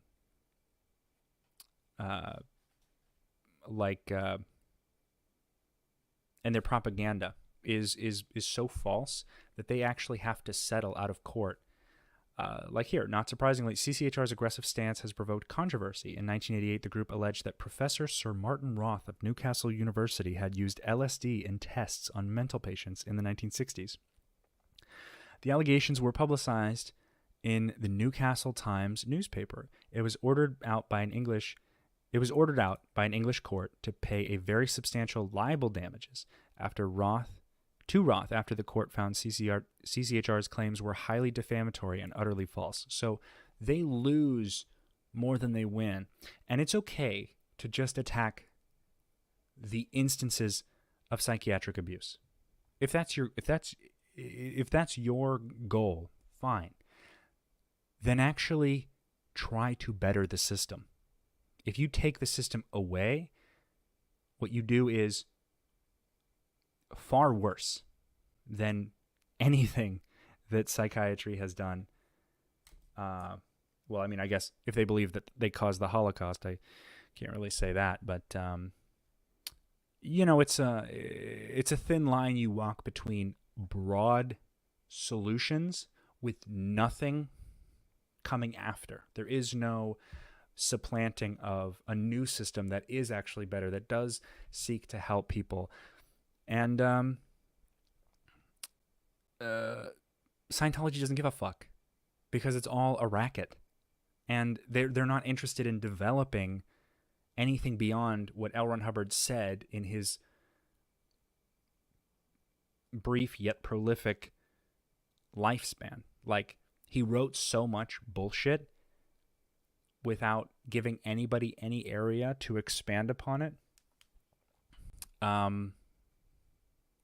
It leaves you very hopeless because you're like, yeah, we're going to take them down, and then the world is just going to naturally heal itself in some magic way. And so every time there's a mass shooting, you'll see Cchr pop up and say the only reason the mass shootings happen is because psychiatric drugs. Well, let's look at that. Let's look at Gun Violence Archive. Oh, interesting. I mean, the only reason you would ever kill a person is because you're on psychiatric drugs. So, ooh. Oh, that's rough. That's rough. Oh, in 2023 alone, there's been 62 children under the age of 11 killed by guns. That's almost crazy. Now, I would love to know how they would get to that number and how they have such an instant access to these people's intimate psychological profiles as well as their treatment plans. I would love to see, especially because it's the number one cause of child death in America, is guns, is firearms. You know, maybe the psychiatrists also make guns. Now that's it. That'll do it. The Uvalde shooter exhibited almost every warning sign, expert says. Now, I've read this whole thing. This kid was bullied. He had a weird ideologies. It was very at risk in general. He had a lot to say. He has a poor test taker. There could have been some child abuse, trauma. Either way, this kid grew up not well off. Developed some very bizarre ideologies, but nowhere in this. He refused treatment and still went to go shoot up a school. Like, his former girlfriend alleged that the shooter was lonely and depressed and said he was constantly teased by friends who called him a school shooter. And he was also called a school shooter online due to his comments. He made some very aggressive comments. He was talked about violence, and he was, I think, a avid fighter in the schools. And he would threaten people that he knew. He was just very a walking red flag by whatever coagulation of mental illnesses this kid had. He refused treatment in most cases. And was given plentiful access to firearms. Now, I don't know how Cchr would explain this. They probably sprayed it in the air. They put Prozac in the McDonald's cup when he got the iced tea. Something.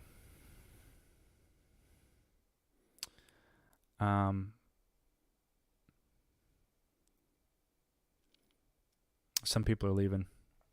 Hasta la pasta. See you later. Yeah, so I don't know how Cchr would explain this situation. You know, but I'm sure he was secretly getting high on some antidepressants. Like, literally, I saw a tweet that was like about the most recent shooting from a Scientologist who said, what was the shooter a trans who was getting high on psych drugs? Like, because that's what we've literally devolved into, is just the most buzzwordy, like, reactionary bullshit to blame, like, nuanced mental health issues on it. And I blame a lot of it on Scientology because they are so, like, prolific in their efforts to reduce arguments down to, especially in the field of mental health, whatever damage they did do anecdotally to the image of the mental health industry. It had nothing to do with improving it. It had everything to do with proving L. Ron Hubbard right by knocking down a system that should improve. It should never stop improving. But, you know, it's disgusting. It is disgusting. I'm positive Dr. Berg thinks, well, he's first of all incredibly homophobic and transphobic. So I'm sure he absolutely believes that, transgenderism causes homicidal violence. And I'm like, dog. He used to make fun of people who were dear friends of mine because they were gay. So fucking stupid. But he's a goober who didn't get a medical degree, so he kind of lacks all legitimacy. So it's just this this overall hypocrisy that I tend to call out. I want a Scientologist to talk to me who is interested in actually looking at the issues, but that doesn't exist because every Scientologist who thinks I can handle that doesn't have the fucking wherewithal, is first of all too stupid to understand that they're not allowed, they are not permitted by, Big Daddy David Miscavige to actually talk to me because I'm on his I'm on the naughty boy list, and two, they come with these flat one-dimensional arguments based on buzzworded propaganda churned out by Scientology. This is what happens when you don't get this is what happens when you don't oh, sorry, I missed a couple comments. Correlation was so good that I predicted 3 mass shootings several hours before they occurred. Oh, because you were using data analysis. Well, that's more data than Scientology uses. This is what happens when you get all of your information from one place or from one person. Like when you get all your health information from Dr. Berg, you're not gonna do well in the in the academic field of medicine, because there is none there. And for the same reason that you're not going to have a strong debate on mental health if you get all of your information from Cchr, or when you get all of your information about religion from Scientology, because everything that they do protects L. Ron Hubbard's image and interests and protects their image and interests, which are almost one and the same, like to a fault. So it's like designed to like, what new ways can we come up with to like prove our point? Because these SPs aren't gonna win, or these SPs aren't gonna take my children away. It's like you're driving your children away by treating them like shit, inducting them as like mini soldiers into your intergalactic trillion-year war against suppression, not giving them anything that they actually need to survive in the world. And then when they're critical, out they fucking go,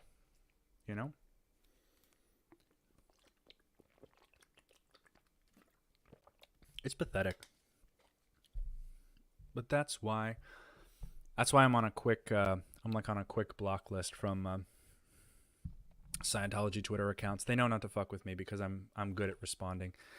I'm a little too good, which is I think what pisses them off and why they just block me. They're like, I had one person who said one Scientologist troll who was like,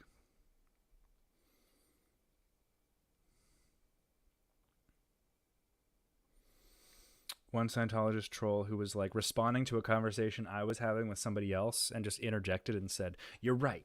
Ian Rafalco is a troll. He will counter whatever you say, no matter what it is." And I was like, "Cause I'm right. Cause I don't talk about shit I don't understand.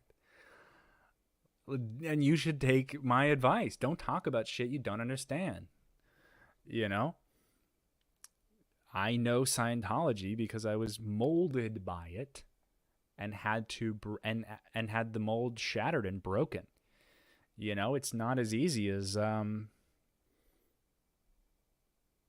you've met a good Scientologist, you met a bad Scientologist. It's like Scientology has baked in so many preliminary requirements to stay as close to the source material as possible, that if a slight deviation from Scientology causes you to cover up child sexual abuse, there's a massive problem with your internal policy structure and the way your organization is set up. Who are you protecting by doing this? Like, they're so fucking skewed because they think that they literally think that this is like an extra normal, like a paranormal, extra normal sort of forces that they're dealing with. Like every time you do like an OT 8 or OT 7 session, you're like cleansing the world of some kind of negative energy that like magically and karmically drips into place good things that should happen. You know what I mean? PK, oh my God, thank you so much. Love to see you in the chat. Hello, kiddo. I'm glad bending the knee is over for you, honestly. Honestly. It just feels good. Like, you know, I just be feeling, catch myself feeling real good sometimes. Enjoying things I used to hate. I used to really hate Nintendo games because they seem too kiddie. But now that I'm not all like up my own ass about everything, I'm playing Animal Crossing. Got my island set up. Not too good. Not a great island I got just yet. But trying to 100% Breath of the Wild. You know, like I'm able to enjoy. Not just that's the only thing, but this is the first example that came to mind because my Switch is right here. But I'm able to enjoy things and also not live out of spite. I have some people who just like to live out of spite and live in spite of things and act really edgy. But like, is that really how you want to live your life? Is that really how you want to? You just want to live by being angry at everything. That's not, your brain physically changes in response to how you decide to act. It's literally neurology. It's the reason that, you know, some people are better at different things, you know, or it's easier for some people to be more positive because they've shifted their mind. They've actively worked towards shifting their mind into more positive ways of thinking. I played Township. I know some people who play Township as well.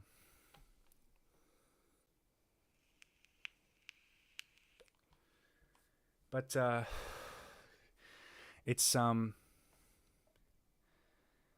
very nuanced and it's very real. Something you can measure. It's like I can talk to a Scientologist that I've known my entire life. Like if I talk to my sister, which I haven't in a while,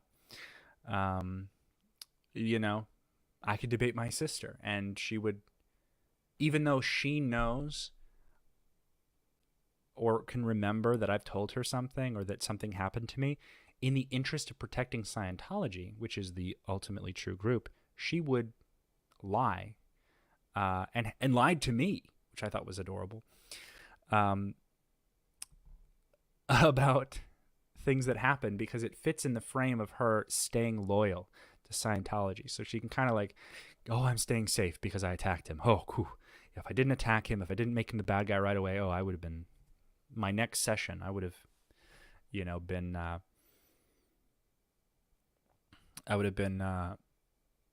in deep doo-doo, as it were. So it's really sad. Also, it's April 1st, and I haven't even made a joke yet. I haven't even tried to pull one on you. That's how nice of a guy I am. I could have gone on here and done a whole April 1st gotcha moment, but I'm going to be honest, I forgot until I turned my computer on that it was April 1st. So maybe next year. God. What this channel will be next year, I have no idea. But yeah, it's very interesting to kind of see where I've come from, but also like to hear from Scientologists who do reach out to me, or ex-Scientologists, people who left Scientology and who are like, I thank you so much for what you've been doing, because like I and several people like me, don't know how to leave because our parents or our relatives or our friends are all still very connected, and we don't want to lose that. And like, I wish there was a better bridge to actually confront Scientologists themselves, but they are far too incapable of confronting me. The same thing happens with my family. They deny what happened a lot. I was in shock with some of the stuff that they deny. Exactly. Because they just, like, it, in the lore or in the structure of Scientology, when you think about overts and withholds and how in the level tapes, in the level 0 tapes, if you take into consideration like the Scientologist mindset, Aaron Hubbard talks about how like he has this theory that like serial killers deny till the end of their day that they killed someone because what they did was so abhorrent. They sort of like disconnect and they deny, well, I'm a good person and I can only do good things because man is basically good. So I'm going to actually deny. This isn't exactly how he said it, but I'm paraphrasing. I can deny what I did because me as a good person would never do anything like that. Now, rationally, that's nonsense and like a justification for doing bad things, it seems like, if you really look at it. But I can see how like my mom blocked out a lot of the things that she did to me as a kid. I remember I used to just vaguely bring up to her and be like, oh yeah, I remember, you did this to me as a kid, and it really upset me. And she would literally break down into tears saying how fucking awful she was. It was like this moment where she like came into reality and broke free, and she was just like sobbing hysterically. And I was like, oh shit, what did I do? This is before I understood that Scientology is a load of shit. But she's so fractured and compartmentalized. I feel like trying to actually confront the reality of the consequences of your actions and decision making, especially as a parent, if you want to be a good parent and you realize you've done all these horrible things to your kids in the name of Scientology, sometimes it's just better for them to disconnect from it and just say, well, I didn't do that. I would never do that. I'm an ethical person. I'm a good person. And you just have to live with your fucking mental illness that she gave you.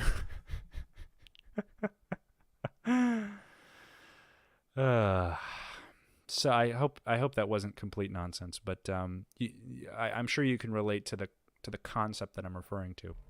But it's very hurtful to be denied your own history. I've been gaslit a lot, but my memory is just too good, so I've always kind of been like, maybe someone's forgetting something. I'm going to drop it.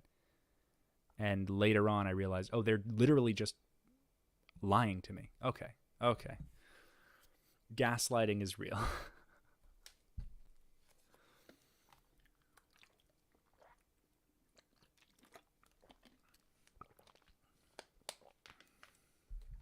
Many abused folks are very good at compartmentalizing their memories. One of your strengths is your recall. Yeah. And connecting them to memories to see the bigger picture. Yeah, it's like, and that's why I feel like, I was kind of made the villain in my household for just trying to find the logic in repeating mistakes, because I was always there for all the fuck ups and I remembered every little tidbit that I had learned about X, Y, and Z. when I bring up, it's like, well, you might not want to do that because that might be a dumb thing to do. I'd be laughed at, or I was made to think that I was the dumbest child, and I thought I was the dumbest child. I was always doing something wrong. But at the end of the day, it clicked at a certain point that, oh, they are just intent on doing things in a non-rational way. And I'm the outlier here because I'm trying to find reason where reason does not exist. And I became more or less a troublesome one because I always had questions. I wanted clarification. I wanted to identify the specific solution to a problem. I wanted to trace back issues to kind of just solve something. But that's not how Scientology works. That's not how Scientology. There's a Scientology process for doing something, and if you have a question, or and then dealing with all these other people who are in a cult who also have their own fucking baggage and who don't know how to organize properly, relying off of some dead science fiction writer for all their organizational tips, tricks, and what have you. It's like I was literally, the odds are always stacked against you. Hearing that others in Scientology have experienced the same things that I did is therapeutic. You know that deep inside of you is true, but hearing it from others helps me. I can't agree more. I mean, I thought I was alone. I thought I was like, no one's ever felt what I'm feeling. But it's like, dude, we are human beings, okay? We need to stick together. We have persisted since the beginning of single-celled organisms. We are the result of life persisting. So a funny thing really blew my mind one time when I learned that, or when I realized that, like, you being alive can trace your lineage back to the first humans, the first thing that crawled out of the water, just because you are a human being alive. Like, it's just like, it's a weird thing to think about, but like, logically it tracks. It was just a cool, kind of empowering thing. Like, I find I get my power from persistence, from,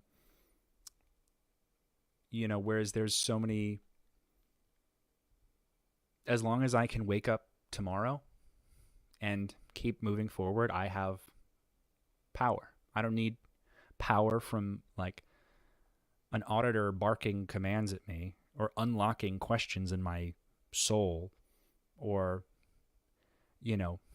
telepathically communicating to my body thetans. I am powerful just because I am literally a physical manifestation of matter arranging itself in the universe and evolving to optimize function for whatever purpose. Like, you don't need magic you don't need like all this space magic. We're just bored. We're just like, we're used to it because it's common. But there's like so much more cool shit about being alive that,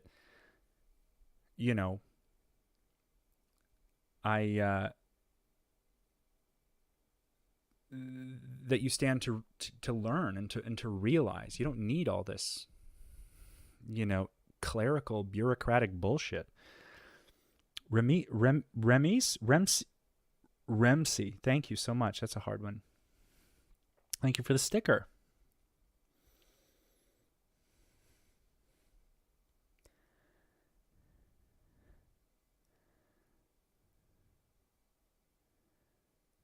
Tracking yourself to that thing that crawled out of the ocean. Honestly, bro. Squash that thing with a boot, though. Second it comes out of the ocean, hit it with a stick. Go back in time, squish that little sucker. Change the course of human history.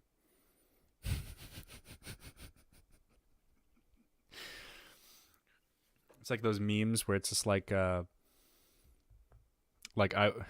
me and my friends, not gonna lie, but me and my friends would have killed ET with hammers. I don't know. It's so fucking funny. But like, sometimes you see a tweet that just takes your ass out. You're like, damn.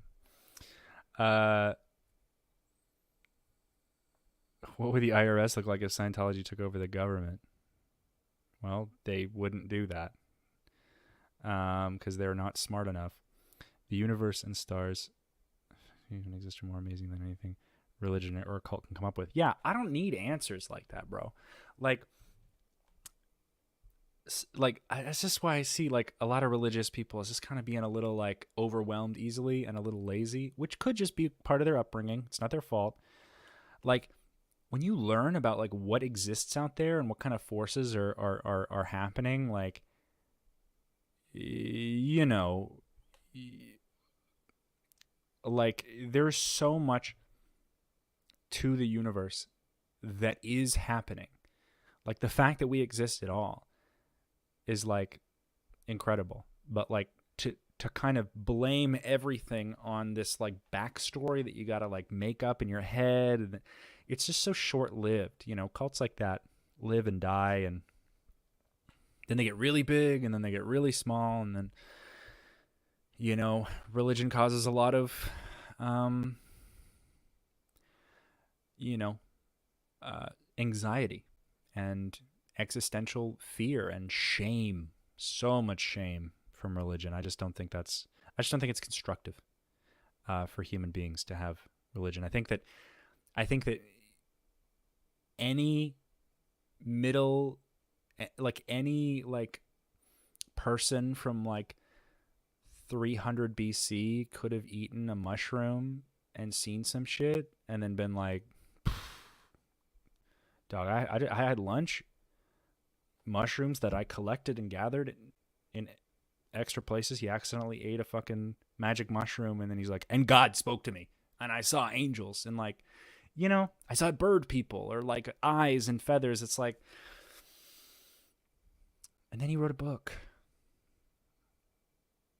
You know, it's like that's very equally as possible. Very equally as possible.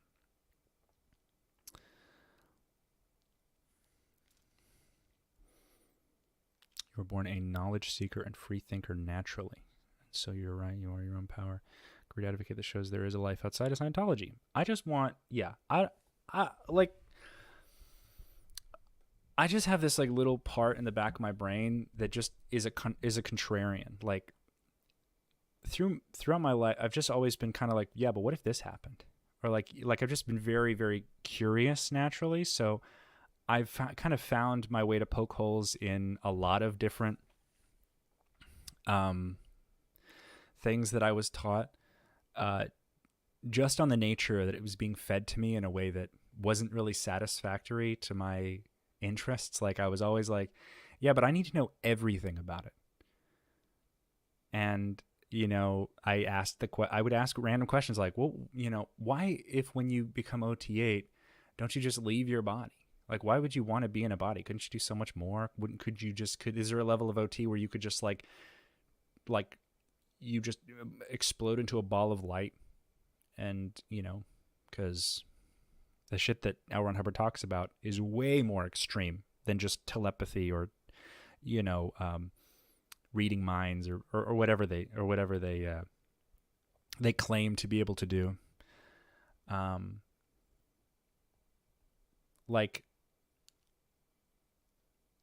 L. Ron Hubbard likes to define a thetan, like a spirit in Scientology, as something that is like a viewpoint that has nothing attached to it, that has no measurable wavelength, that has no measurable real existence in this universe, but is more of just like a perception. And I guess you could relate it to like the Matrix in some way. But then he has all these rules of like, well, this is what a thetan is capable of innately, without giving any like structural context. So I was always like, yeah, but why is he capable of that? If he's capable of that, well, then he should be capable of this, you know, like just solid, like logical streams that were just, and I could see the look on people's faces when they like reacted to me in a certain way, or, you know, we're like, oh, no one's ever asked me that before. Some people be like, oh, you're just so creative. But you know, you don't have to work that hard to impress me. Just make something, just like put effort into it. You know, Scientology is very lazy, and it's like there was no effort to make it all mend together. There was just like layered bullshit over bullshit over bullshit, like layered like claim over claim over claim over claim over claim that changes completely throughout time with no like actually, you're not actually allowed to see what L. Ron Hubbard was researching, or like the piece by piece, you know, fucking like details. You're just supposed to eat it and deal with it. And yeah, even though this contradicts this, we're not going to change it because somehow it's valuable to see the contradicting data and take it all as relative fact as you're reading it. And then, oh, now you've reached this course where you're going to learn that that book that you spent $60 on a month ago, you didn't have to fucking read because it has nothing to do with the technology we use now. Which I thought was ridiculous. I'll throw that away.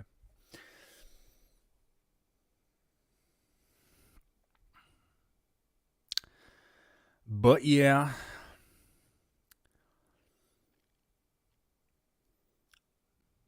So I wanna do a little. You can somehow in some cases actually lose weight in auditing from the TA releasing. That was always vague. Yeah. Like very, very vague.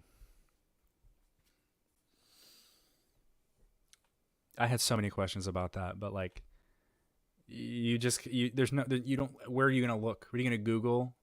Like, is Scientology wrong about this? Not supposed to do that. As a young person, what is your advice for other young people who are forced into either cults or religions that could help them make up their own minds as individuals? That's a loaded one. But what I can say about people, if somebody's telling you that you're in a cult, there's a few things that you should, you're going to feel. You're going to feel the urgency and a little bit of an embarrassment, but you're going to feel the urgency to prove them wrong. And I think what's unique about being human is that we are completely allowed to be wrong. And I think sometimes it's necessary to ask yourself, is it okay if I'm wrong about this? Now, some people have like mental adherence to their survival. You know, if I don't believe in this, then my life has no meaning. And that's a very subjective, you know, issue. But you existing, if you look at, if you think about it, you existing, period, the trees growing outside, despite why you think it may be happening, it is happening. So perhaps there is a reason the universe is molding in this way and is growing in this way. So if it helps you at all, the fact that you're here at all means that you're supposed to be for X, Y, and Z reason. But it should be up to you to decide what you do with the life that you have, because, you know, we're all going to die, and that's just a matter of fact. And some people narcissistically cling to immortality as like I'll just, this life will be shitty, but if I commit myself to this cult or this group, I'll get immortality and I'll fix it in the next life. But if you are wrong, then you are dead and you've wasted your life not enjoying it. So allow yourself to be naive, especially if you are very sure. Ask yourself, is there recourse for criticizing the group that you're in? because you should be allowed to ask challenging questions and not be punished. Will your status with the group be lower if you question those who are above you? You know, there's a line between religion and cult, and you know, I don't really agree with either, but cult is definitely, there is a control aspect in the definition of a cult. So I think you really have to, open yourself to ask yourself these questions. I'm willing to talk to anyone who just wants to talk about Scientology. I don't have to convince you of anything. But if you want to talk to me about Scientology and you feel like, things just aren't going your way, or maybe if you just don't know if it's a cult or not, reach out to me. I don't care. We'll talk about it. I have nothing to sell. I'm not charging a course on how to decultify yourself. I just I'm just a dude, and I've been through some shit, and I've been through a lot more than I consistently remember. And I reminded myself yesterday, a bit of a humbling moment. I was reading through some summaries of these situations that I had in my previous life. And it just kind of grounded me a little bit. Like, you look so aggressively towards the future that you kind of you want to just put the past in the rear view. I find that if I forget, how do I explain this? I find that if I forget too much of my past, I slip into this little pocket of like emotional uncertainty. Like, why does my voice matter at all? I haven't really done anything crazy with my life. And then I remember that it doesn't matter. Nothing matters. Like, nothing matters because there was no book. Like, there is no celestial being who greets you when you open your eyes to say, here are all the rules. And, we are the most advanced celestial beings that we know of. And I think your life is a little too short to put all of your eggs in one singular basket. I think your basket should be comprised of empathy, not comprised of spite. I know too many people who are still unhappy because they think that living out of spite is somehow going to help them, but they are still sad, and they are still, I just think that there are too many good things in the world. There's a lot of bad things in the world, but if there's an equal amount of good that there is bad, then you've had a lot of the bad stuff, but you haven't even tasted some of the good stuff yet. If you feel like your life has been full of shit, well, that just means that there's a whole bunch of incredible things that you haven't experienced before that are out there to be experienced. And you're never going to be perfect at anything. And drill that out of your head. You're allowed to make mistakes. Like, Scientology made mistakes seem like death sentences or critical malfunctions, and that's not the case. You are allowed to be a human being, and you're allowed to feel good, and you're allowed to have private thoughts, and you're allowed to fuck up every now and then. You're gonna fuck up again.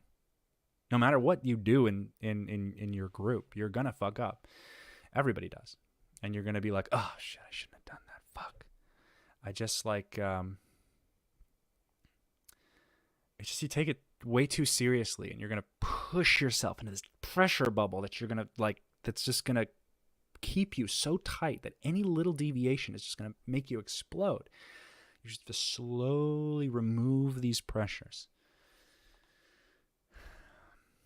I recently found your channel. Can't get into specifics about my life, but I've been through the same experiences. You're doing a fantastic job of being as self-aware as possible. Keep it going, brother. Honestly, if I can help a single person leave Scientology, which I've helped actually a handful, which is very surreal to me because, you know, hearing that I inspired somebody to leave Scientology is gives me an emotionally complex reaction. That's what I'll say. And I don't often get very sappy on this channel. So, although I'm allowed to be, because human emotion is not, it should not be a stranger. But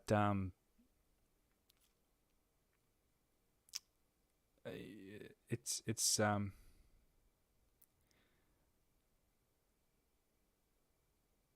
incomprehensible. It's undescribable, really. I think I'll at some point I'll when I'll do more, like, you know, with having done more, I'll have a better idea of how to correlate it to how I felt or how I feel now. But like, it's a very interesting thought. I personally just learned a lot from you with that answer, and I'm not young. And you're so right. There's a lot of good things in life. I think I do a lot of thinking. If I ever write a book, the first fucking page is going to be like, if anyone uses this book to make money for a group. Like, I got a lot of thoughts, but I hate the idea of like publishing a book because I'm not in love with myself. Because I just like, I feel logical, but like I don't want to cross that. I don't want to cross that line. But like I would, if I ever wrote a book about like my personal thoughts, it would be like, don't ever let anybody sell this to you. Period. This isn't. Do not organize anything I say. like I don't want to. I don't want to fucking. I just want, for the time that I'm alive, for the time remaining that I'm alive, I want it to mean more than it has meant. And so I'm living and I'm talking, and I'm vibing hard as fuck. It's windy out. It's either windy or thundering outside. I don't know, but my whole apartment is shaking. I don't know if you can hear that.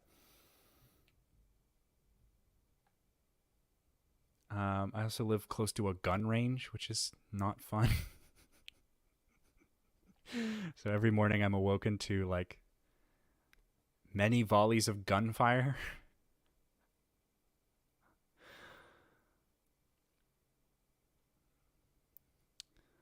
But yeah, it's just it is what it is. You know, I'm new to the whole actually doing something that matters thing. So, and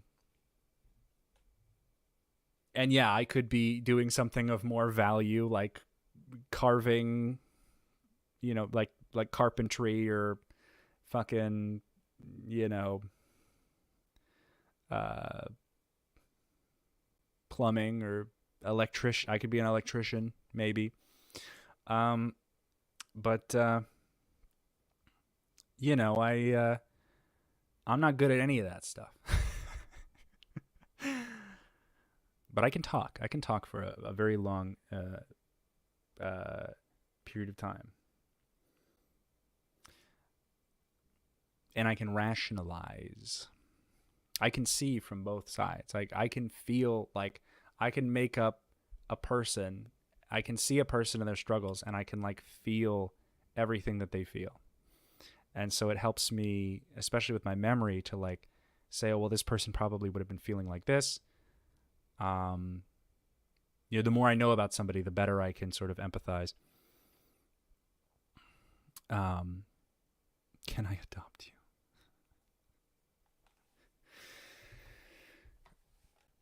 All right, everybody, I'm leaving. No, just kidding.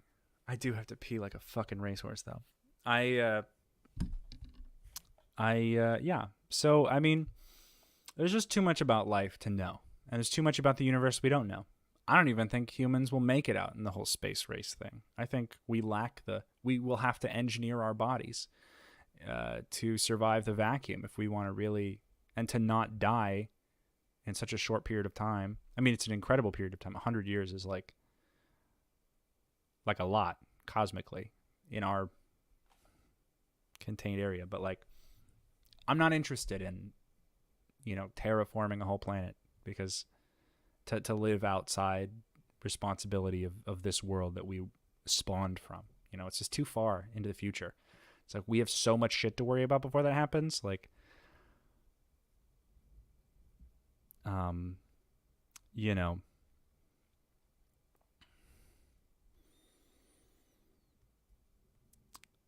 just part of me just wants to feed him good. Just make me a plate. That's so fucking funny. They're allowed to be creepy. Just like me. You smell good. Fresh out the package. It's okay to play make-believe.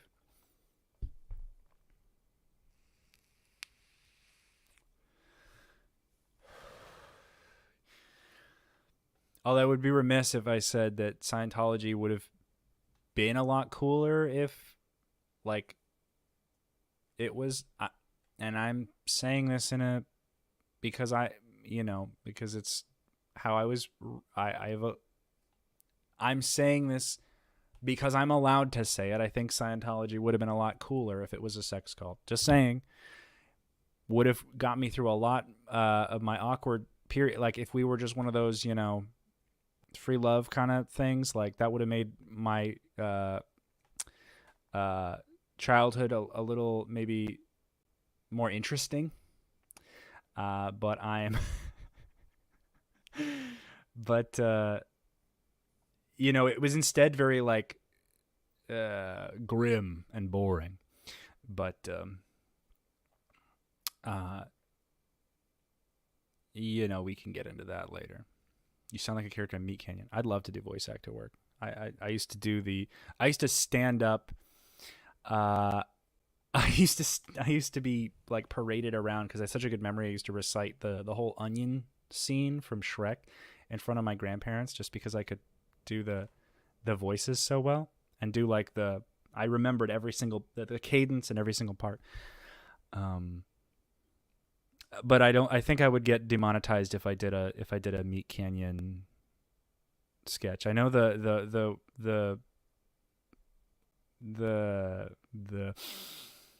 you gotta I'm not gonna say it. It's the Bugs Bunny one. Oh God, that's burned into my brain. But yeah. You know what I was about to say, but I'm not going to say. Oh my God.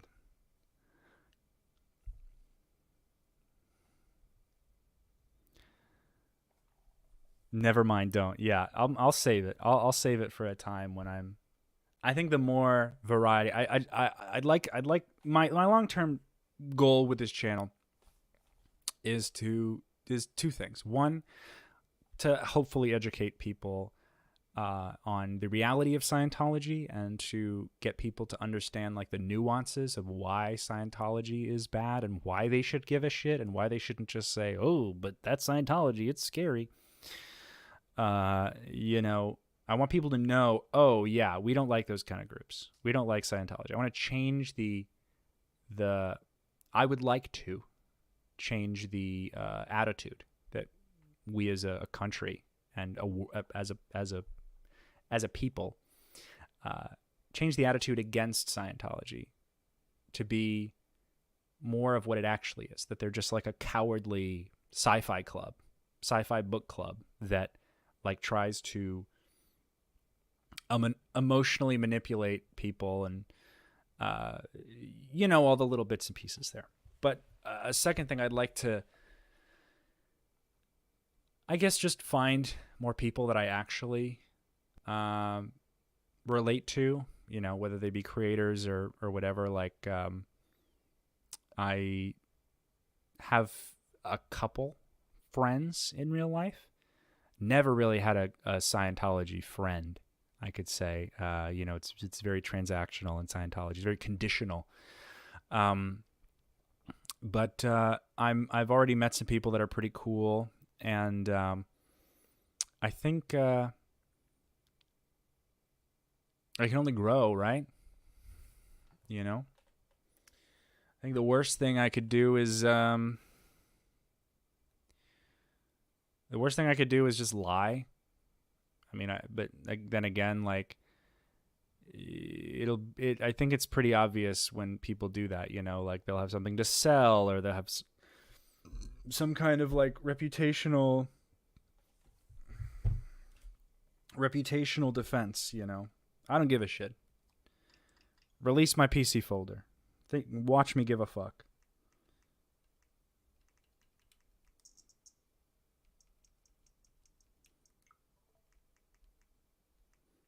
Hold on, a friend asked me for my switch code. I need to add my friend. No, how do I do that? God damn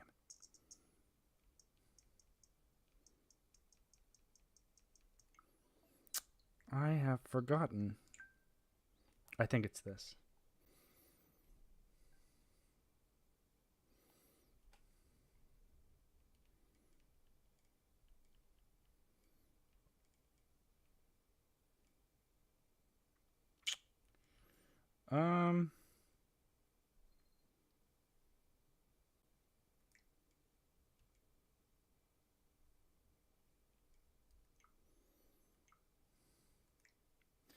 I forgot how to add people on Switch.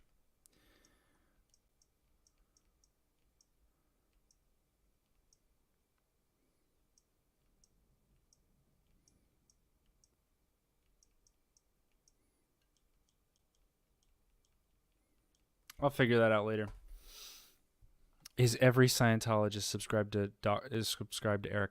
There's only like 25,000 Scientologists in the world, so even if they all are, it's like the smallest, the smallest little fraction.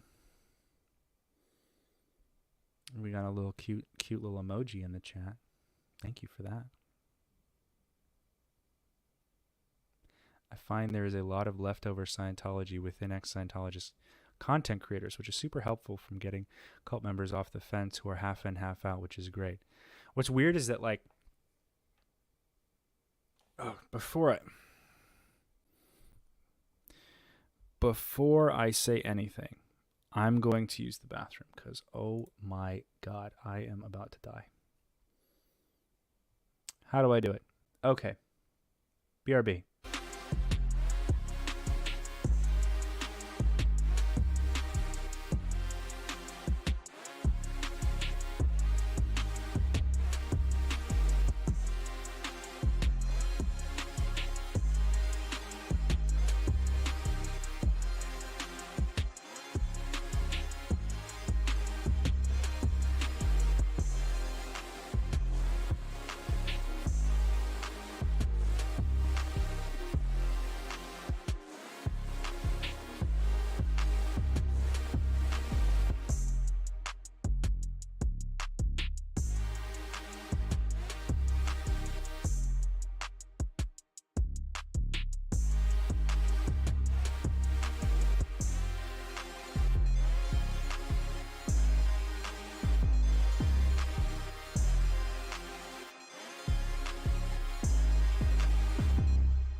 I didn't order food. Y'all think I ordered food? Think I got money for Uber Eats with their fees? Goddamn. In this economy, Uber Eats in this economy? Yeah, no. So, Carpe Imodium brought up a good point. And what I want to emphasize with leaving Scientology is growing beyond it, returning back to the human race. The brain is an organ. The brain is a collection of nerve tissue. It is sensitive. And, you know, you have to bring yourself back down to planet Earth. You cannot, like, bad emotions should no longer be taboo. You know, you're allowed to be angry. You're allowed to be sad about what happened to you. You're allowed to feel it, but find an outlet. Like, see a professional. I know ex-Scientologist creators who sadly think that this is not necessary because, you know, they're gaining traction, and this serotonin from gaining traction or popularity is going to, like, fix it all. It will not. You should never stop trying to improve yourself as a person, as a human being. You should learn what happened to you, educate yourself on why that was wrong. You know, and you can see it in some people. I'm not going to name names, although I could, but I'm not trying to be dramatic. I'm not trying to start any drama. I think it's not like, for this whole SPTV thing, for all the people who you see making Scientology content, it is not about any of them as an individual, I think. Especially when all they talk about is Scientology. It's not about them or them becoming famous. It's not about me becoming famous. When I talk about Scientology, it is about Scientology. It is about warning people. Call to action should be more important. Call to action on everyone should be pointing out that if you associate yourself with Scientology, you're associating yourself with human trafficking and harming children and ruining families and perpetuating this dumbass idea that Scientology is this like all powerful, all seeing, all knowing villain that'll like fuck you up. That should be the biggest red flag about Scientology. If you're afraid to talk about Scientology, you're whipped, you know? So it shouldn't be about like, me talking about this thing is going to make me really popular and I'm going to get like an overload of sympathy to like cancel out all the bad shit that I had from my past. That's not how it works, because that shit's still there. And if you're not feeling it now, if you're not dealing with those emotions now, that shit's going to hit you hard when you're least expecting it. You're going to get high on your own supply and you're not going to have the mental preparation. When my TikTok hit 7 million views, I was like, and fucking Kasimji and Roseanne Barr or whatever were fucking commenting on my TikToks, and I was like, whoa. People that I had just never thought of, having eyes on me. I felt this like immense pressure. Damn, it is. You hear this?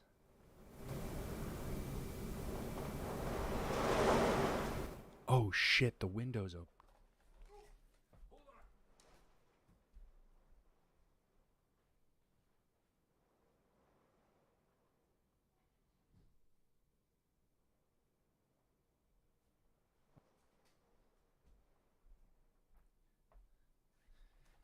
It was thundering outside. It's storming very hard. So I realized the screen door was open. Anyway, I saw like 7 million views on my first TikTok. I had no idea what to do. I was like frozen in fear. I was like, I was in this very sensitive place, and I was able to see that, like, I was not only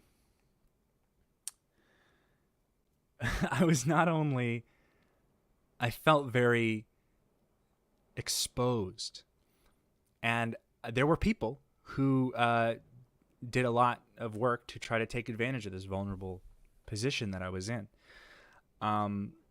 So I had to learn, where am I at mentally? Where am I at with this emotionally? I need to figure this out, because it does get worse if you ignore it. You can't just leave and forget about it. You got to have a plan. Like,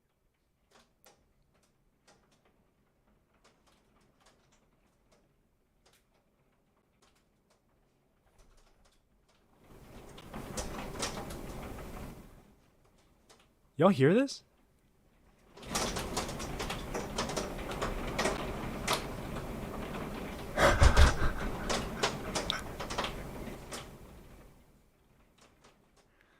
It's hail or something. It's like a fucking hurricane or something outside. Goddamn.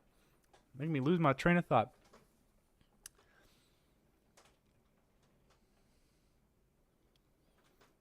Okay. Oh, thank you, Broken Dishes. I saw it, but I was... This goddamn weather was throwing me off. And it's like so much louder than it's ever been. Many in mental health care define depression as anger turns inwards. So yes, unhealthy approaches to addressing anger, not just burying it. Yeah, I mean...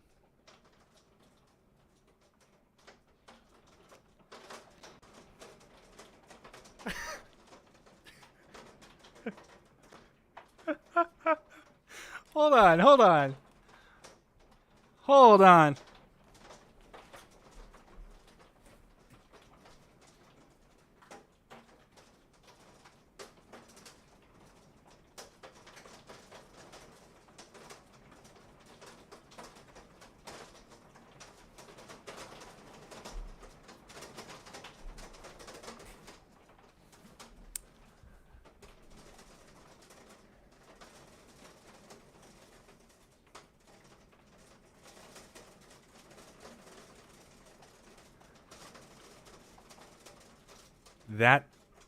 That is hail. You're correct.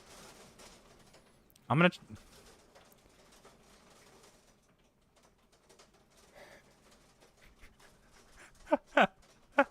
I just did not expect that. I'm gonna try to get through this. I'm gonna try to get... It's very... my attention is not gonna like this, but I didn't have too much longer on this anyway, so hopefully I'll get through it. Yeah, Broken Dishes again. Like, you know, you shouldn't take this attention as, oh, I'm finally getting the recognition that I deserve. You should be dealing with that. Like, you're gonna do that by your action. This group is harmful. You advocating against it is a net good for society. This should be your, you know, your goal is because I just think of myself. I think of how I was as a kid.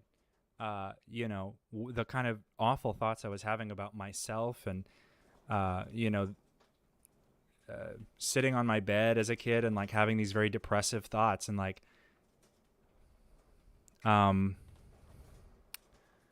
you know, like I'm on mute. Can y'all hear me? Am I on mute? I don't think I'm on mute.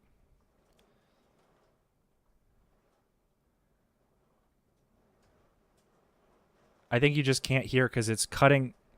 My software cuts out the background noise. So it's probably when it hears the outside a lot, it mutes. So that might be something. Anyway, just picturing myself as a kid and thinking now, like, there are children like that who are getting the same treatment, if not worse. And I think anything I can do to prevent that, or to at least let that kid know that there's a way out of it, or like prevent kids like that from existing in the future. You know, it just it's not natural to have such violent, you know, depressive thoughts at such a young age. It's like there is something, it is an indication of something wrong, you know. You're not supposed to hate yourself that much when you're a 9-year-old, you know. So there is so much untouched, because trauma also helps you, has a handy way of just letting you, making you forget like everything you've ever, all the trauma, you know. So you are not okay now because you're getting attention. You are making traction in a completely separate area, but you should also have balance where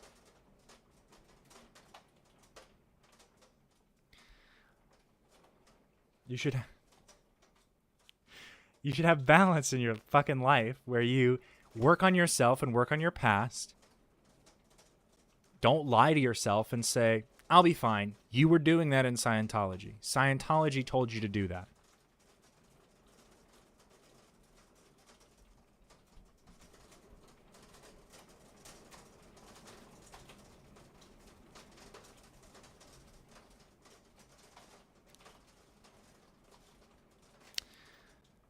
So I contemplated when I was an SP around 13, I was also accused of being a criminal because of our out exchange. Yeah.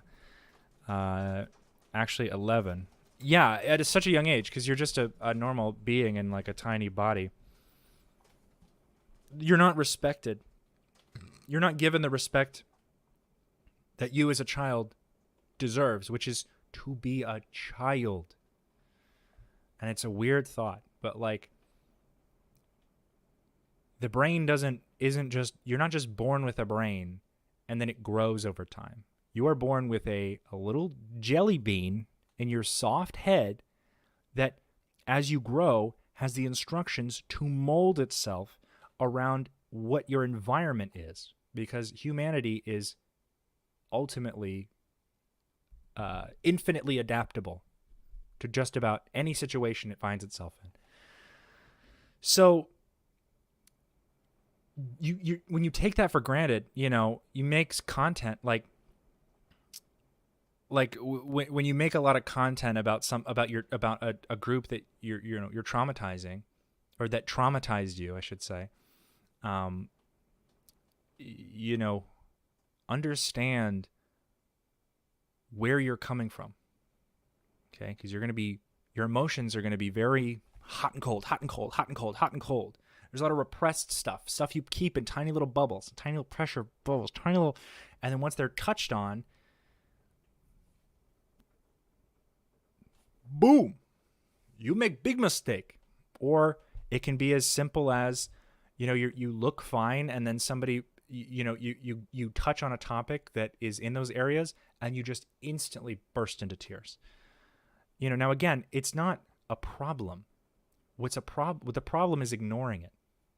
Okay, and I don't give a fuck who wants to look soft or who wants to look hard. Who gives a shit? Okay, this is a human life, and there are human lives at stake. So, leaving yourself open to emotional, fucking disability by kicking all of your past into the past and trying to act like a big boss in the fucking present is gonna fuck up your future. And you want to look like a dumbass? Guess who's gonna be watching every mistake you make? Scientology. And they're going to capitalize on every mistake you make because they think you're weak. Because they're weak. And the insecure have to think everybody else is weak except for them. That's literally what insecure means. So, like, I personally just don't think that there's any room for entitlement in this subject, because we're not dealing with fucking sports science, or, you know, we're dealing with like human beings who are being manipulated and who are being trafficked and who are being abused, and you need to have the emotional integrity to confront that topic. Something Scientology will almost enthusiastically pretend that it has. You actually have it now that you're out. So get your fucking shit together. Again, I'm not going to name names. But are we a team, or are we just pockets of famous ex-cultists? No. Fame can suck my balls. We'll feed you too. Yeah, broken dishes, Jobo. You're invited to the cookout. Here we go. Another uninformed. Hi, Ian. I understand issues with your father, but why not try to reconcile with your mother? Mothers are truly one of a kind for us. And when I lost my mother, I had issues, and it was devastating. God bless. You have you are very new here, so you don't understand the rules of Scientology, but it is not up to me to make it up with her. She disconnected from me because I refused to support the human trafficking cult that they both give millions of dollars to. So I don't care, frankly. In broken dishes, yeah, reconciliation is a two-way street. This dismissive behavior may be easier for you, you know. Just go back into the arms of, you know, everybody's different. Everybody has different lives. You had a different life than I did, so there is no comparison. But it is nowhere near that simple. But yeah, she was also very not a nice person to me when I was growing up.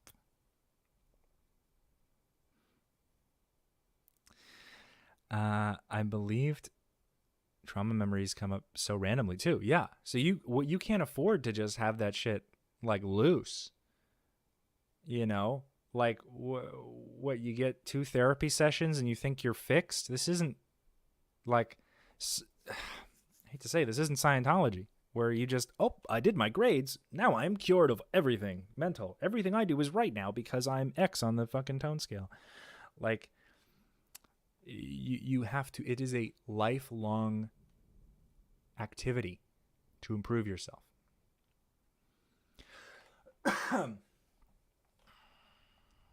I believed I was a criminal. I was so deep down, I hated my father for it, and then I started the war with him throughout my teenage life. Yeah, you know, I did the same shit. When I was a teenager, my parents hated everything I did as a teenager because it wasn't what they would do. So, you know, it inspired that classic teenage rebelliousness. You know, I went out, I smoked a bunch of weed, and I got drunk with my friends and went out to shows and smoked cigarettes when I was a kid. You know, all this happened probably after I was 12. You know, my parents did kick me out a bunch. My mom told me that I was homeless several times and that I had to leave instantly, and she trashed my room many times. I mean, it's a classic kind of thing. But, you know, they trap you once you come back, once you realize you have nothing to fall back on. If you don't die on the streets, then you come back. For me, I actually got caught up. I was with a friend and they were shoplifting. And because I didn't, I got caught up on some like minor shoplifting thing. And I was then indebted to my parents, and they had complete control over me then. I was restricted by law to the house, and I couldn't go anywhere. And I was also, there was a restraining order put on the friends that I was with. Now, that was probably for the best at the time. I can't say that we were making good decisions as kids, but once I decided to turn my life around, which is almost hard to explain, turning your life around as a teenager. You don't really have a life yet. But it feels that way. Everything feels so incredibly emotional because it's never happened before.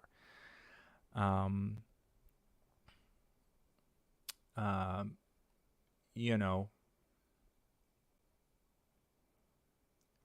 your first heartbreak is the worst, you know, because it's like you thought you loved, you never knew what love was, but you're a child. You hadn't loved anyone before. You know what I mean? So like, I think I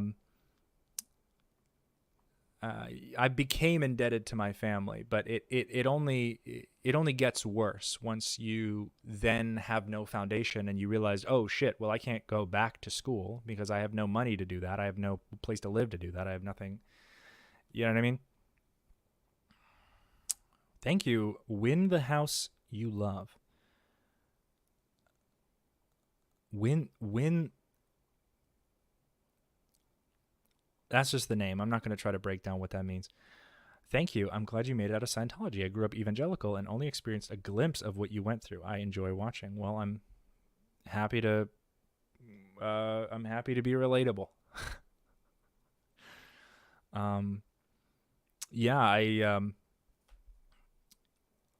I have a million stories, but and they all kind of blend together. They're not really there when I want them. They're there when I identify something close to them, you know? So it's like if I look at a jar or so like if I look at a mason jar, I can see everything connected in my life with a mason jar. Or if I look at this cup that I use for pens, it says it's okay, writers should be weird or should be strange. I'll forget about this cup every time I leave the room, but when I look at it, I know exactly where I got it from. I know exactly, it brings in, you know, everything attached to it. It was actually a gift. But you know, and why don't I use it for coffee? Well, this specific mug, the handle broke. So I don't like to put, if I have to fix it, I don't want to put it back in the dishwasher because it's definitely going to break. But, you know, I wish I had a better response, like a more responsive memory. I think that would make me a little more happy, but that's life, you know. It is what it is, you know. If you can't change it, grow to include it. Grow to be a professional at handling it. You know, there's no quick tricks. There are systems of neural pathways you develop to incorporate those parts of you. And sometimes you can just learn shit. You can just learn that something about your past, you know, cult experience was demonstrably false. And it'll change your entire attitude about the thing. Like once I realized that you can't just, like in Scientology, there's this idea that like when you do a bad thing or you do something the church doesn't like and you become critical of the church, you're like guilty of crimes or whatever. And these crimes compound in what's called the overt motivator sequence. It's you do a bad thing, and to justify, you make that thing bad, and it makes you do another big thing and another thing and another thing. This is supposed to compound to you becoming like a serial killer and you decaying and dying in some like, you know, blah, blah, blah X way. Learning that was not just an automatic spiral, but like that's something that you actually have to decide to do was very refreshing for me, because I don't want to do bad shit. So I just don't, you know, you're not going to go crazy. Like you're not just going to like think a bad thought and then go insane, you know? So that even just learning about the differences between what Scientology tells you or what your cult tells you and what is actually happening, you know, can be the changer. Also, I'm amazed I didn't lose any internet with all that shit happening outside.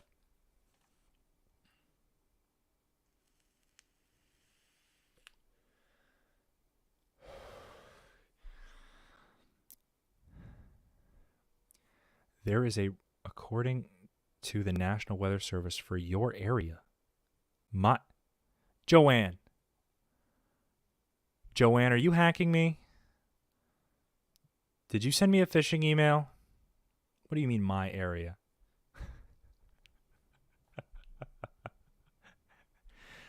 Hold on, we have a weather report coming from Joanne. Over to you, Joanne. Thanks, Ian.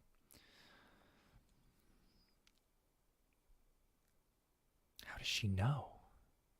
I mean, she could assume because I mentioned where I lived before and where I have lived and where I worked. You could geolocate me within like a 50-mile radius, maybe. There are more connections in the human brain than there are stars in the known universe. And the fact that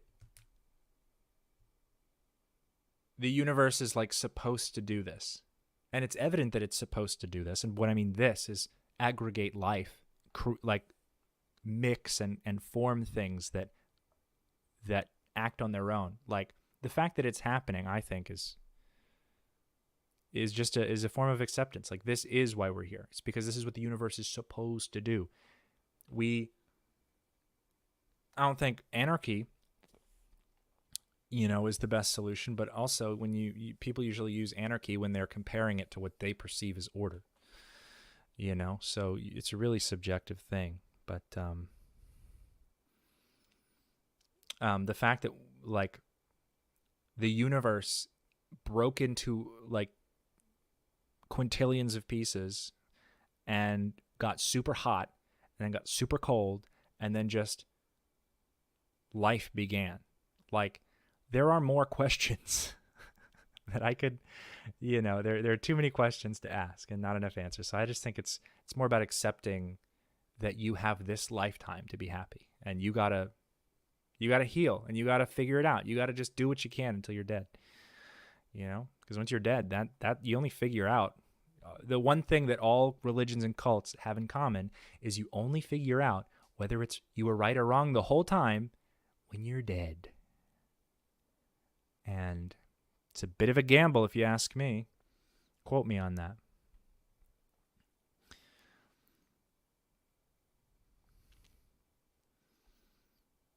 LRH made us believe that the brain was nothing more than a switchboard. Yeah, that it grew into this one perfect form, and that the only thing that was wrong with you was the information that you gave, that you are fed. But somehow abuse doesn't account into that, because abuse is just a spiritual thing, not a physical thing, and you can just turn it off. It's very erroneous. Wrong. Tupperware. God, that sketch was so funny. It was a clip. Thank you for the response. It is known that Hubbard's family had Navy intelligence connections. What are your thoughts on Scientology being a Navy Intel MK Ultra operation? My thoughts are that it is almost entirely unlikely because, one, L. Ron Hubbard lied about so many things in his life, including his military history, his education, his relationships, his things that you can now verify with the Freedom of the Information Act. You learn a lot of deception. I think you could do a lot better. I think there's a lot more of an efficient way to do an MK Ultra program than Scientology, because they still have to buy into it. It's known that people who buy into cults are more dedicated to their cults because they're buying into it. They either feel scammed or they feel more dedicated because they keep buying into it. It depends on the person. I think that's a fun conspiracy theory, but I think it detracts from the reality of the situation.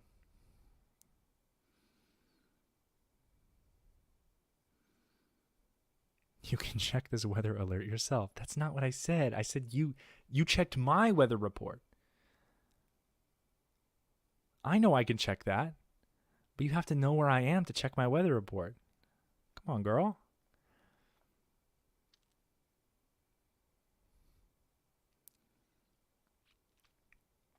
Either way. I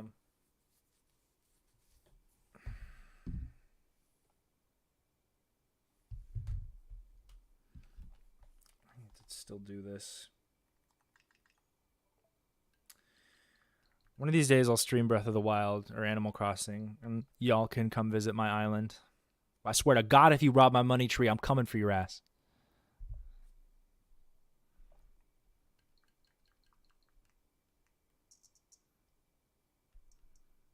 And I just planted cherries, so some cherry trees. So if you take my cherry tree, my cherries, oh, it's over for you, pal. It's over for you, pal.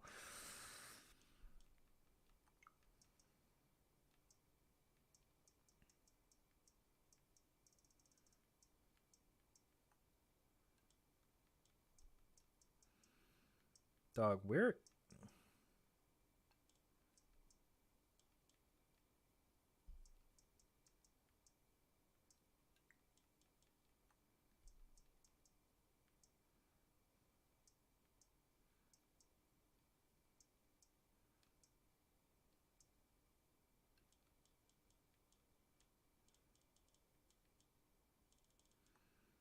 How do I do this?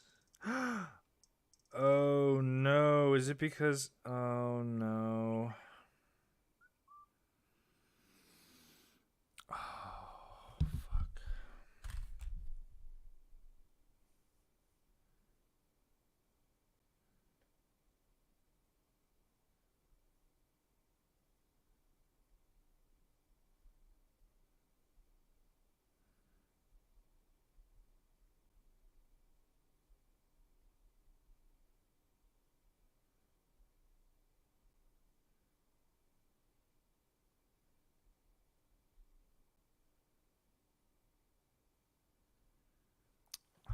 Fuck, I realized what was wrong.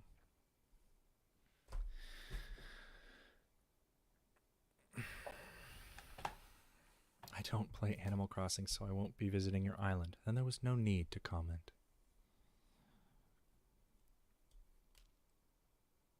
I got stuff to do. Yeah, I also got stuff to do. Take care, everyone, and I'll come to visit your island and not steal cherries. I appreciate it. Appreciate it. Okay, y'all. I actually also have some stuff to do. This was I don't think I'll make it to 4 hours this time, but I enjoyed the talk. I got a lot of stuff out. I was able to say some shit I wanted to say. And I think we did something good here today.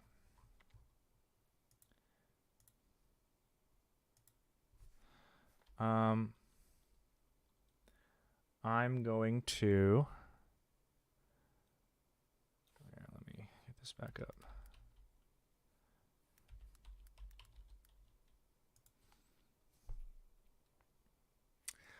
I'm going to keep y'all... I'm going to try to make my next stream not impromptu. I'll plan for it. I'll make sure that more people can plan on being here, and I'll also have some more content for you because there's always stuff going on, and Scientology is making mistakes every single day, so there's always going to be some shit to talk about. So I appreciate you. Carpe.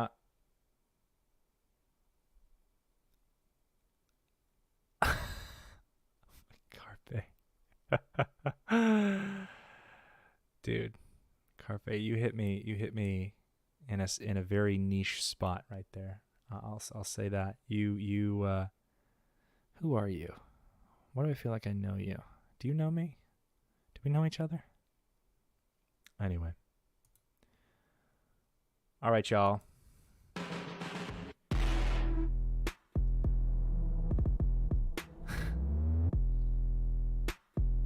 Interesting. See you in the next one. I'm gonna go die in the hailstorm outside.